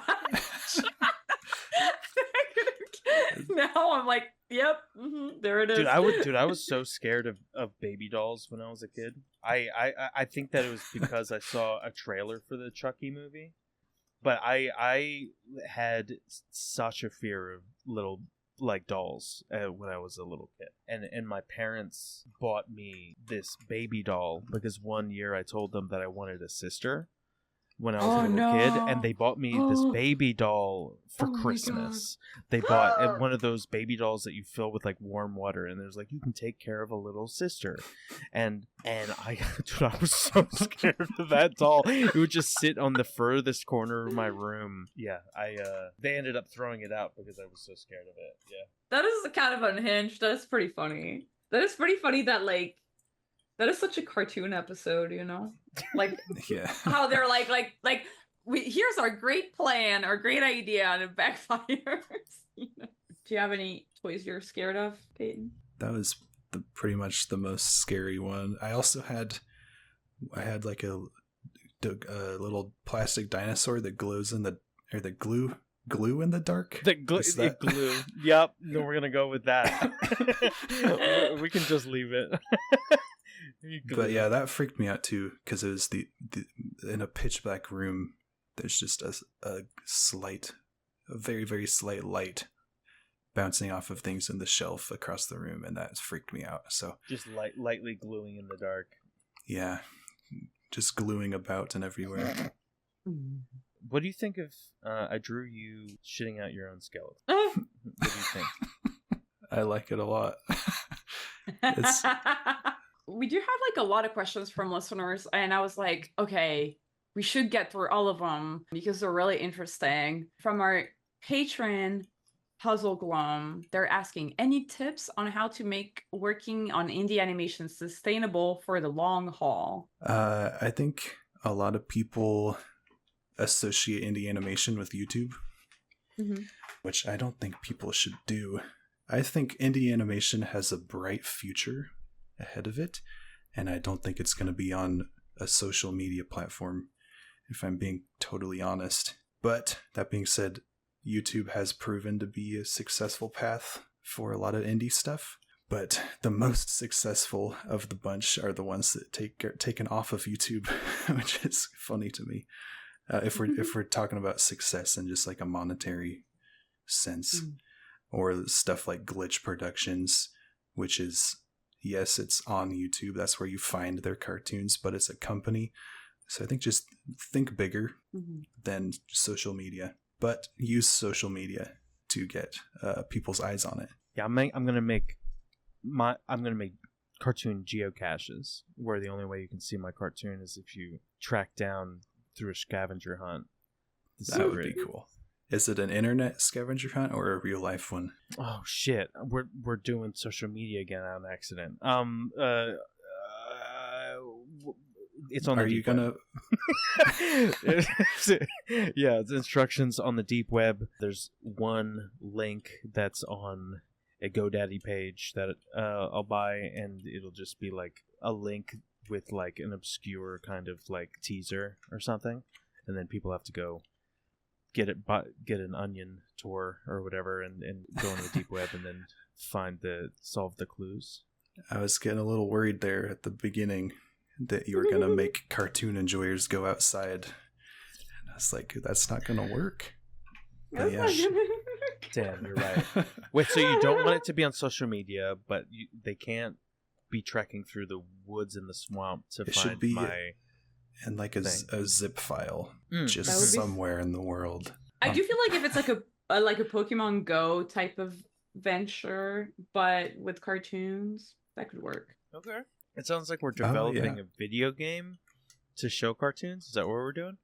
To be fair, I have been telling a lot of people recently, especially animators, to think about doing RPG Maker games because you can tell a whole story. It's interactive. You can do all the animations for the cutscenes in there, and you get a lot more eyeballs on it because then a streamer is going to find it on itch.io or like Steam or whatever, and you're going to get, I don't know. I feel like, anyway, that's just like a little tangent.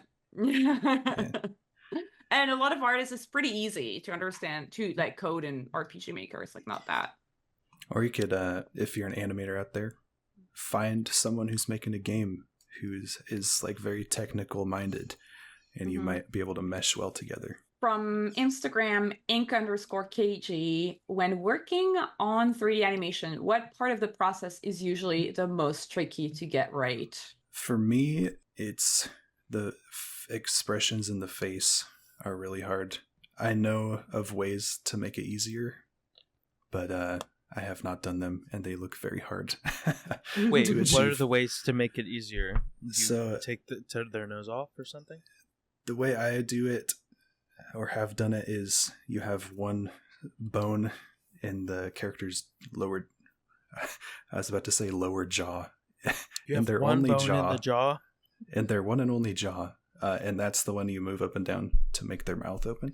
And then you make blend shapes to adjust the vertices of the mesh around the mouth for like a smile or a frown or an ooh or an O shape. And you kind of animate all those together to make mouth shapes and stuff when they're talking. That is really hard for me to do. Some people put like points on all the different parts of the face, like where muscles are. Then you can like grab a point and drag it around like Play-Doh or something and animate the points, and that seems fun. You should look up Olav Burnham or Burnman. He has a lot of really good stuff like that where you can see the rig of his characters and kind of figure out how they're working. But yeah, that's really difficult for me, is expressions in 3D.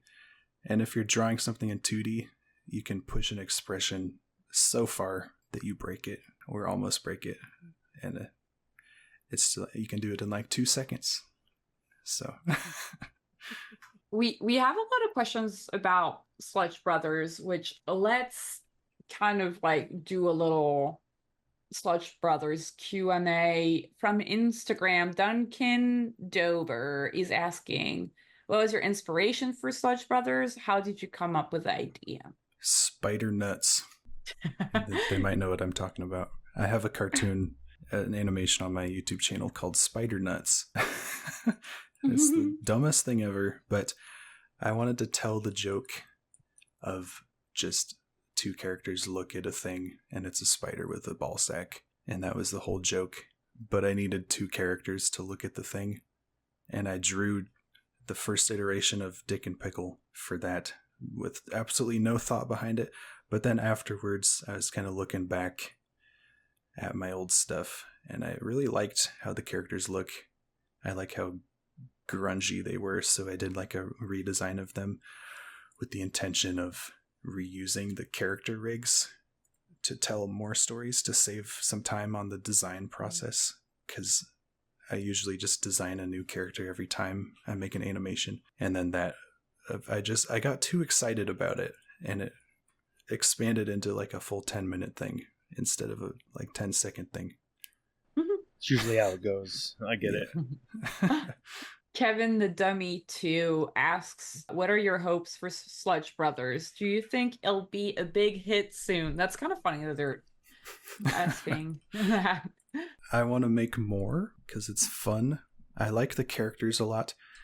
My goals are to have more characters, just more weird characters other than the main ones, and just have fun. I don't think it'll be a big hit. We're not. I mean, it seems like the kind of thing that would have a niche audience, and I think that's a good thing. Yeah. Cappy Heel is asking, if possible, can you give a teaser for the ideas of the future Sludge Brother episodes if you're already writing it? Also, how do you come up with character designs? Poop teaser. Poop teaser. Poop teaser. The next episode has to do with, I'll give you some keywords. Goiter. It has a goiter in it. And it has burgers. Nice. Goiter burger. Goiter? Goiter burger. That's my favorite burger joint. What was the second part of that? Or did I answer character both? Design? How do you come up with character designs? Oh, probably in the worst way possible with what I described with spider nuts. I mean, we took those base designs, and which I feel like maybe it's the best way to do it, because you're just brain vomiting to get the first draft. So it's kind of this pure thing that doesn't have any logic behind it. And then you go in and you do some iterations for like most of the redesigns of the characters is literally just, how do I make this easier to animate in a rig? Like, how can I break this up into chunks? So like, if I draw a character for the first time for a design, then I'll just draw the arm as just one long piece. And then when I turn it into a rig for animation, then I'll put a little notch in there for the elbow joint. And that kind of becomes part of the design with animation in mind. So it's kind of interesting, I think. Hopefully that's interesting. Yeah. I like it. Yeah, I like it too. From YouTube, QOBP, love the Sludge Brothers pilot. I'm curious to hear any ideas you have for future episodes, direction for the series. I guess it's kind of similar, but let's just kind of talk, about the series in general, I guess. Like, are you keeping it episodic, serializing it? What's the thought? It'll be pretty episodic, but I don't think I can help but keep building upon stuff from previous episodes. So yeah, I think there definitely will be an order to it, because I want to build the characters out a bit more and like figure out what their deal is. The pilot is pretty much just, hey, here's a world and here's some stuff happening in the world to set your expectations. I kind of just wanted to get people to start imagining what kinds of things these characters would get up to in this gross world. So I'm excited to get into more specifics, I guess, now that they're established. Are you thinking about not having it be gross. I'm gonna have Sludge Brothers babies. Oh, it's like Muppet Babies? Yeah, Total Drama did that too, right? Yeah, Sludge babies. What would it should be like it's there's nothing gross in it, and like they just don't have anything to do. Like it's just like there's nothing happens because there's no gross stuff. Yeah, and they don't talk. They're just actual literal babies. There's 2 live action babies, and one of them is spray painted green. What if it's just a live you just camera had feed?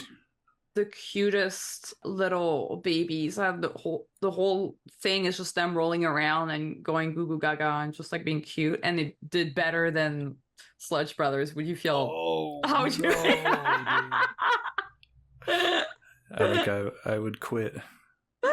Yeah, what if the blanket below them is like some fan art of like Demon Slayer, and like my god, and it's cute babies, and there's like a puppy that comes in or something, and then that like people are just like, we like more your cute babies and fan art stuff than Sludge Brothers.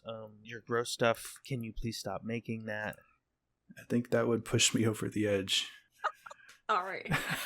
Cursed thought. I'd go shit out my skeleton. I would start selling body parts. Your own? I'll never tell.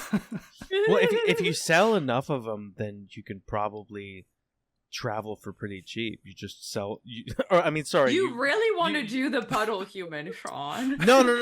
What I'm saying is, like, if you send all the individual parts of yourself, and then they put you back together when you get there or whatever, that's probably a cheaper way to travel. I don't know, because you still have to pay for the surgeries. Well, you could do it yourself. You just have like a guillotine or something. Yeah, you have a guillotine, and it's right next to a bunch of packing stuff, and you just like send all your parts in the mail to a different place.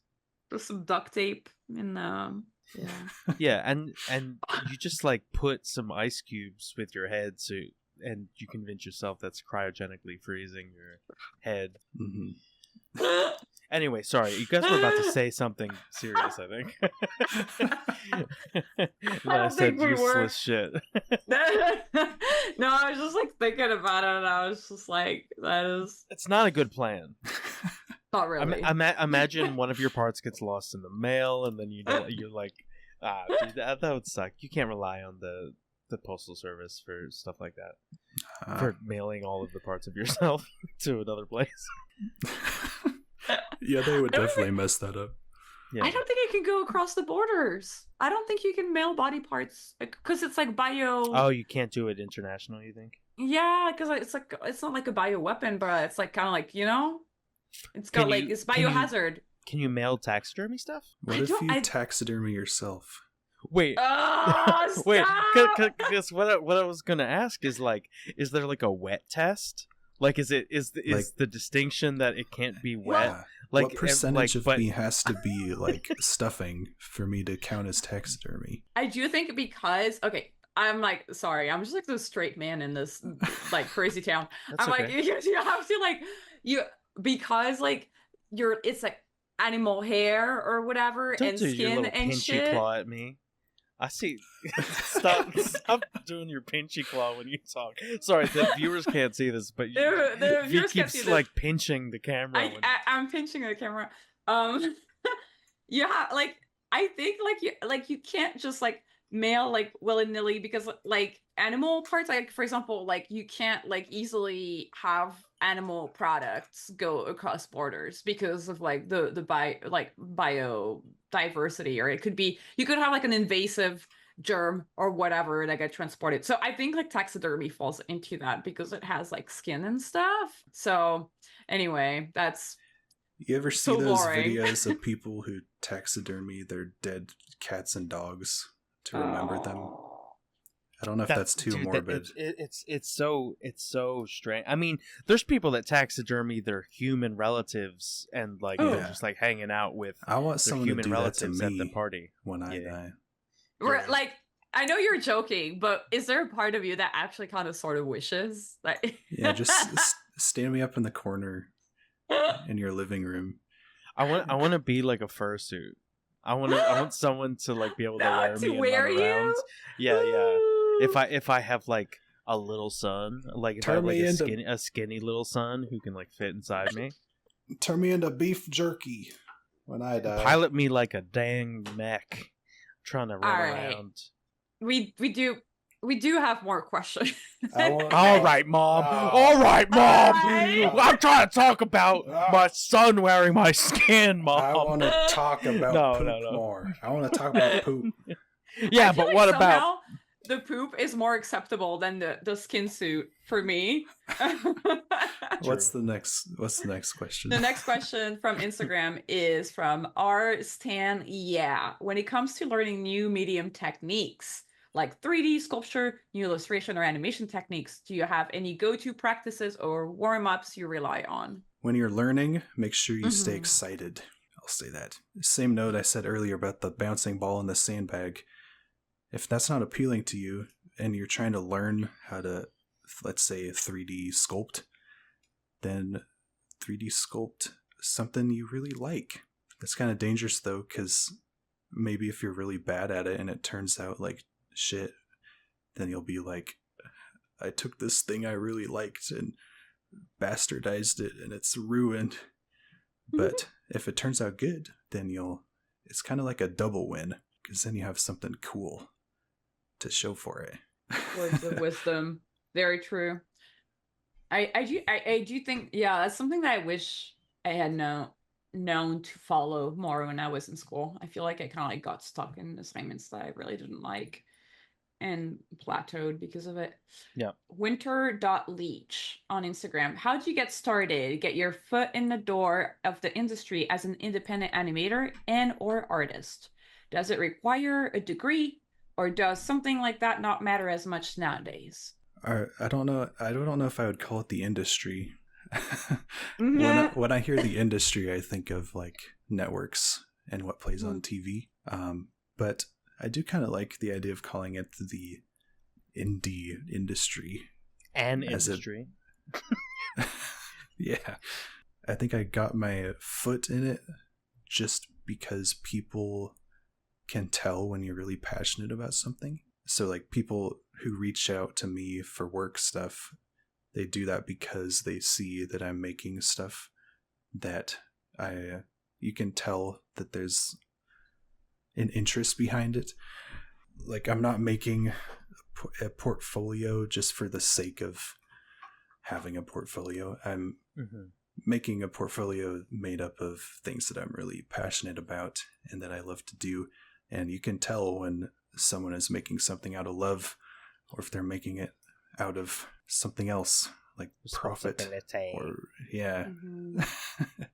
or like what's a synonym for like duty, I guess, like a oh shit. I'm just kidding. I'm kidding. You're the one who said duty. No, I know. Responsibility, obligation. Obligation, that's the word I was looking for, yeah.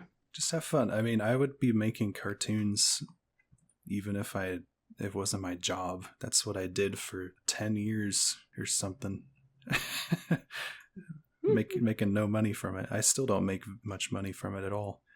I just got monetized on YouTube like a couple months ago. Hey, that's congrats. Like $100 a month maybe, which is good, but it's not what people expect, you know. Yeah, I feel like a lot of the people that are fully sustaining off of YouTube are like, it's like the upper percentile of like. Yeah. So yeah, again, think bigger and make stuff that you like. I will say that I keep preaching about staying excited and making stuff that you really like. You're gonna be bored and you're gonna not have fun. Like that's a given. But there's always certain points in a production that get you excited and kind of reignite the fire when you get to them. At least that's how it goes for me. Yeah. No, that's great. I feel like that's like such a good little view into like the life of an artist. Yeah, sometimes you get to just something you're really excited about, and that's what's gonna be your best work. Yeah. And sometimes you just gotta do the work. Well, for animation, there's a lot of like putting in a whole lot of work that you have to be really patient about in order to see a really rewarding thing. Yeah, it's hard. It takes a long time to make all this stuff and stay excited. The dopamine hit does not hit for a long time. But when it does hit, it hits. It's sort of like the worst drug. Yeah. The animation is sort of the worst dopamine drug hit. But I mean, animation is sort of like extreme, like creative edging, where you're building up for a really, really long time, like drawing 1 billion frames, and then like once a month you get to like set that thing free, or every 3 months, I don't know, like you get to set a thing free, and you're like, and people are like, yay, and like for like one day people are like, this is crazy, this is so good, and you're like, I'm like a god, I've created something. And but yeah, then you go back to kind of like, oh, okay, what's the next thing? Yeah. And they say the next one's coming out tomorrow, right? And you say, yeah, you're a whole studio, right? You have a whole bunch of people working with you. You have the whole backlog, the whole season's done, right? So funny. It's rough. Matthew_Stone.24 asks, what did you think of the remix created by Mad Attack 2? The song, somebody took the Sludge Brothers theme song and they rapped over it, and it was awesome. Whoa. Hell yeah. That's got to be the best feeling, like somebody making something new based off your thing. That's what I'm talking about, making the thing that people are referencing. That's the shit. I think 2 people did that, actually, I want to say. But yeah, people love the song. That's shout out Neon Iguana made the theme song for Sludge Brothers, and it's awesome. How did you guys meet up? Like, how did you guys get in touch for that? I did this video for Squishy Joe, if we want to get into Squishy Joe. It's a silicone puppet, practical effects puppet that I made.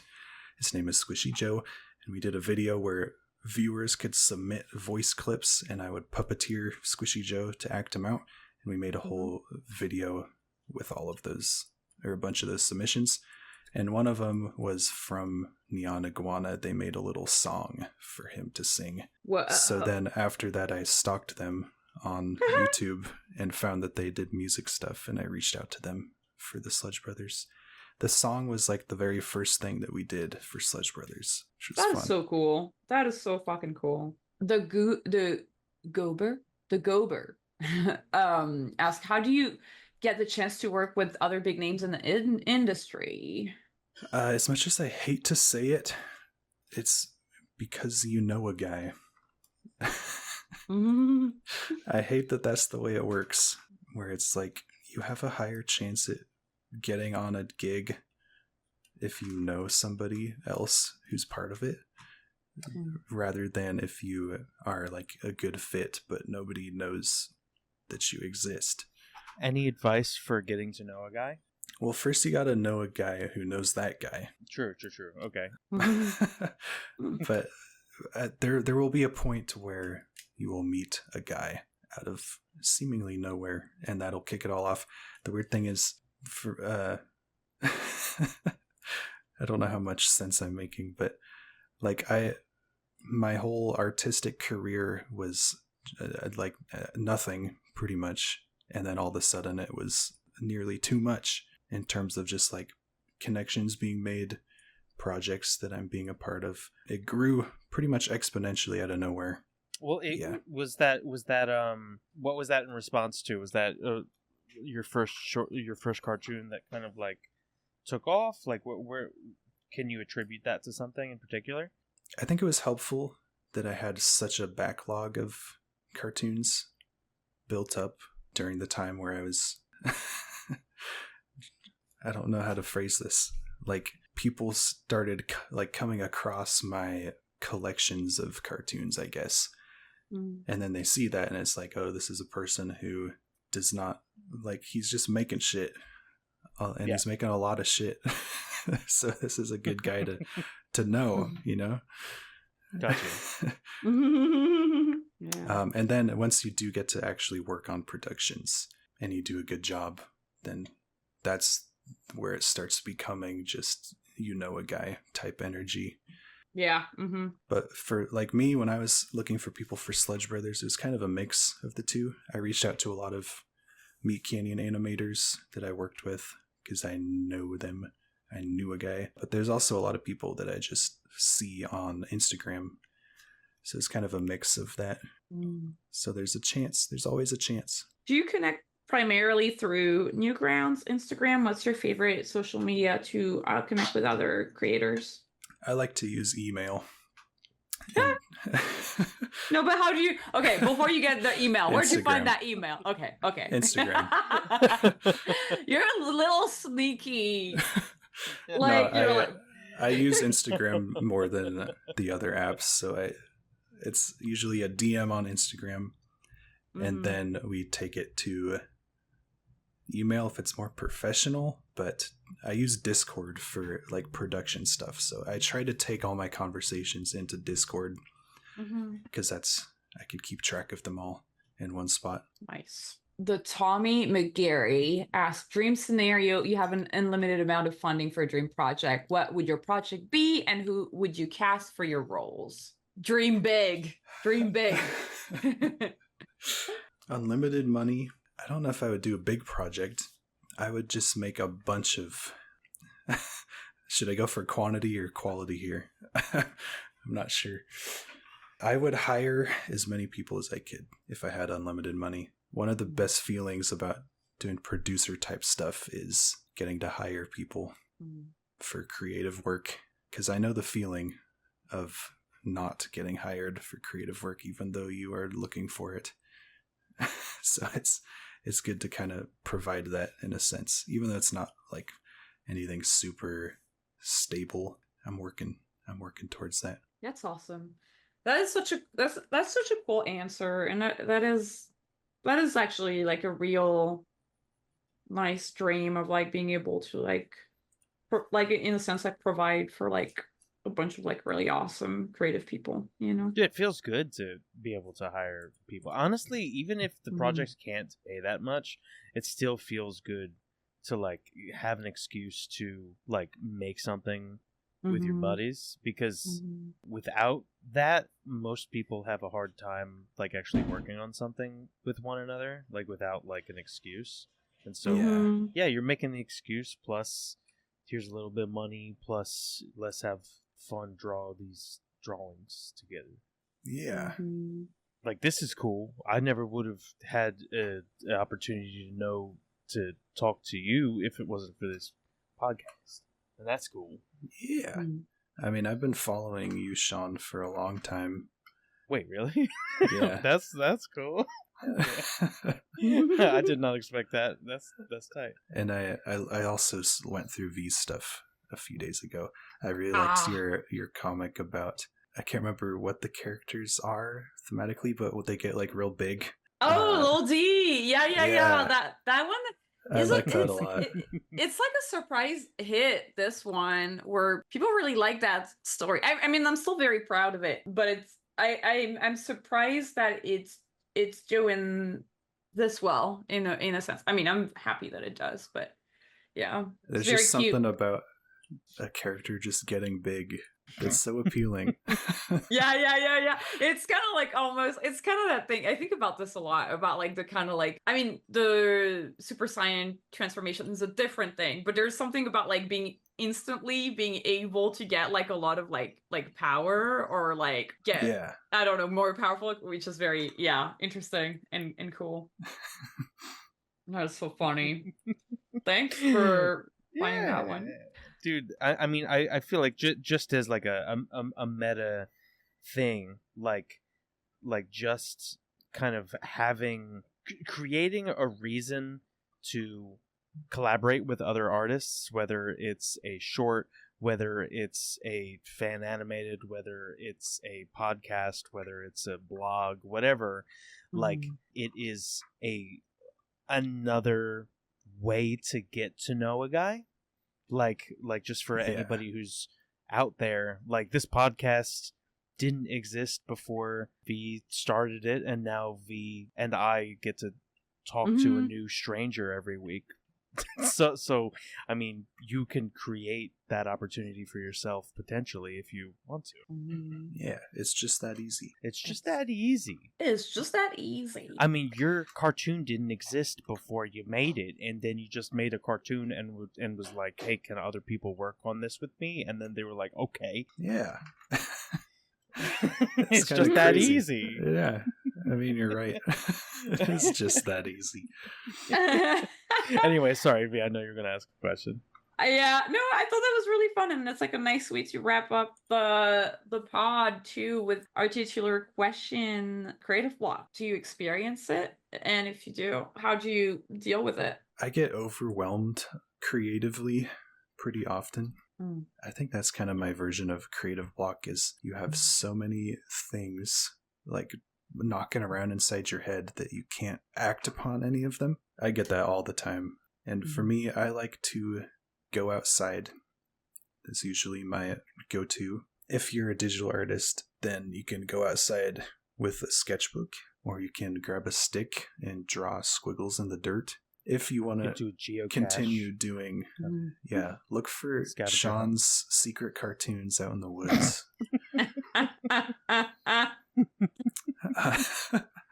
Or if you can't go outside your house, then go to a different place in your house. If you can't go outside your house, then you need to find a way to escape. Yeah. And you need to be spending all of your time trying to find the way out of this escape room that you've ended up in. If you're listening to this podcast, and for some reason you're listening to this podcast instead of trying to escape your prison, start pulling up the tiles in the kitchen. Start looking behind all the picture frames. Knock on the walls and see if there's any hollow spot. Dude, I thought my house had windows. What happened? Have you ever failed an escape room? No, I've never done an escape room. You've never done an escape room? No.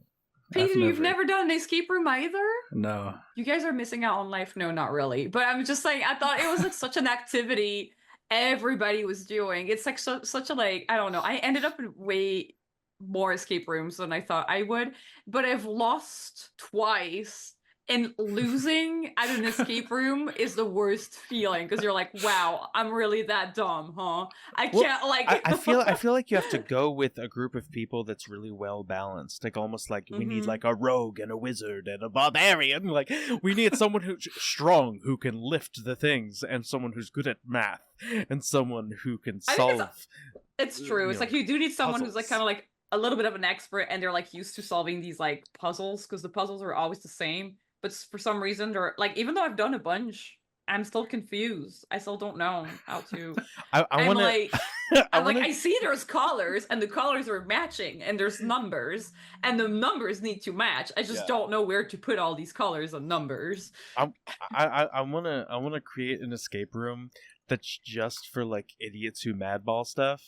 it's just the only way to get through is you have to like punch through this one part, and then you have to like break off the antenna of the TV and smash it through another thing, and then you have to like get real mad and stomp on the floor, and then the floorboard moves, and like that is so appealing as a concept, and it is also extremely pricey to pull off. Yeah, you'd have to have a lot of breakable stuff. Props. And then the liability is like fucking insane. If somebody gets hurt, you're like in so much trouble. If you're feeling creative block, message your favorite artist on Instagram and ask them if they want to do an escape room with you. Say you made it yourself in your own house, and they should come over. If you're feeling creative block, message your favorite artist on Instagram and ask them if they'll make the show idea that you have such a good idea for a show, and oh my god, they make the show for you. Yeah, do that, or just say hello or hi with no other context and see if they respond.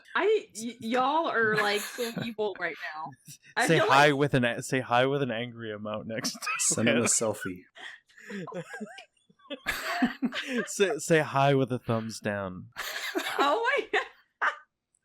I do feel like the angry emoji is not used enough, or maybe I just don't hang out in that corner of the internet. You don't hang out with enough angry people. Mm-hmm. I think the angry emoji is like, it's so funny. Send them a picture of themselves from outside their bedroom window. That one usually works for me. If you have creative block, take a picture of your favorite creator from a different angle of them in their house, and then send it to them and say, "Look behind you." Yeah. Oh my god. And then say we should talk about dead bodies and poop.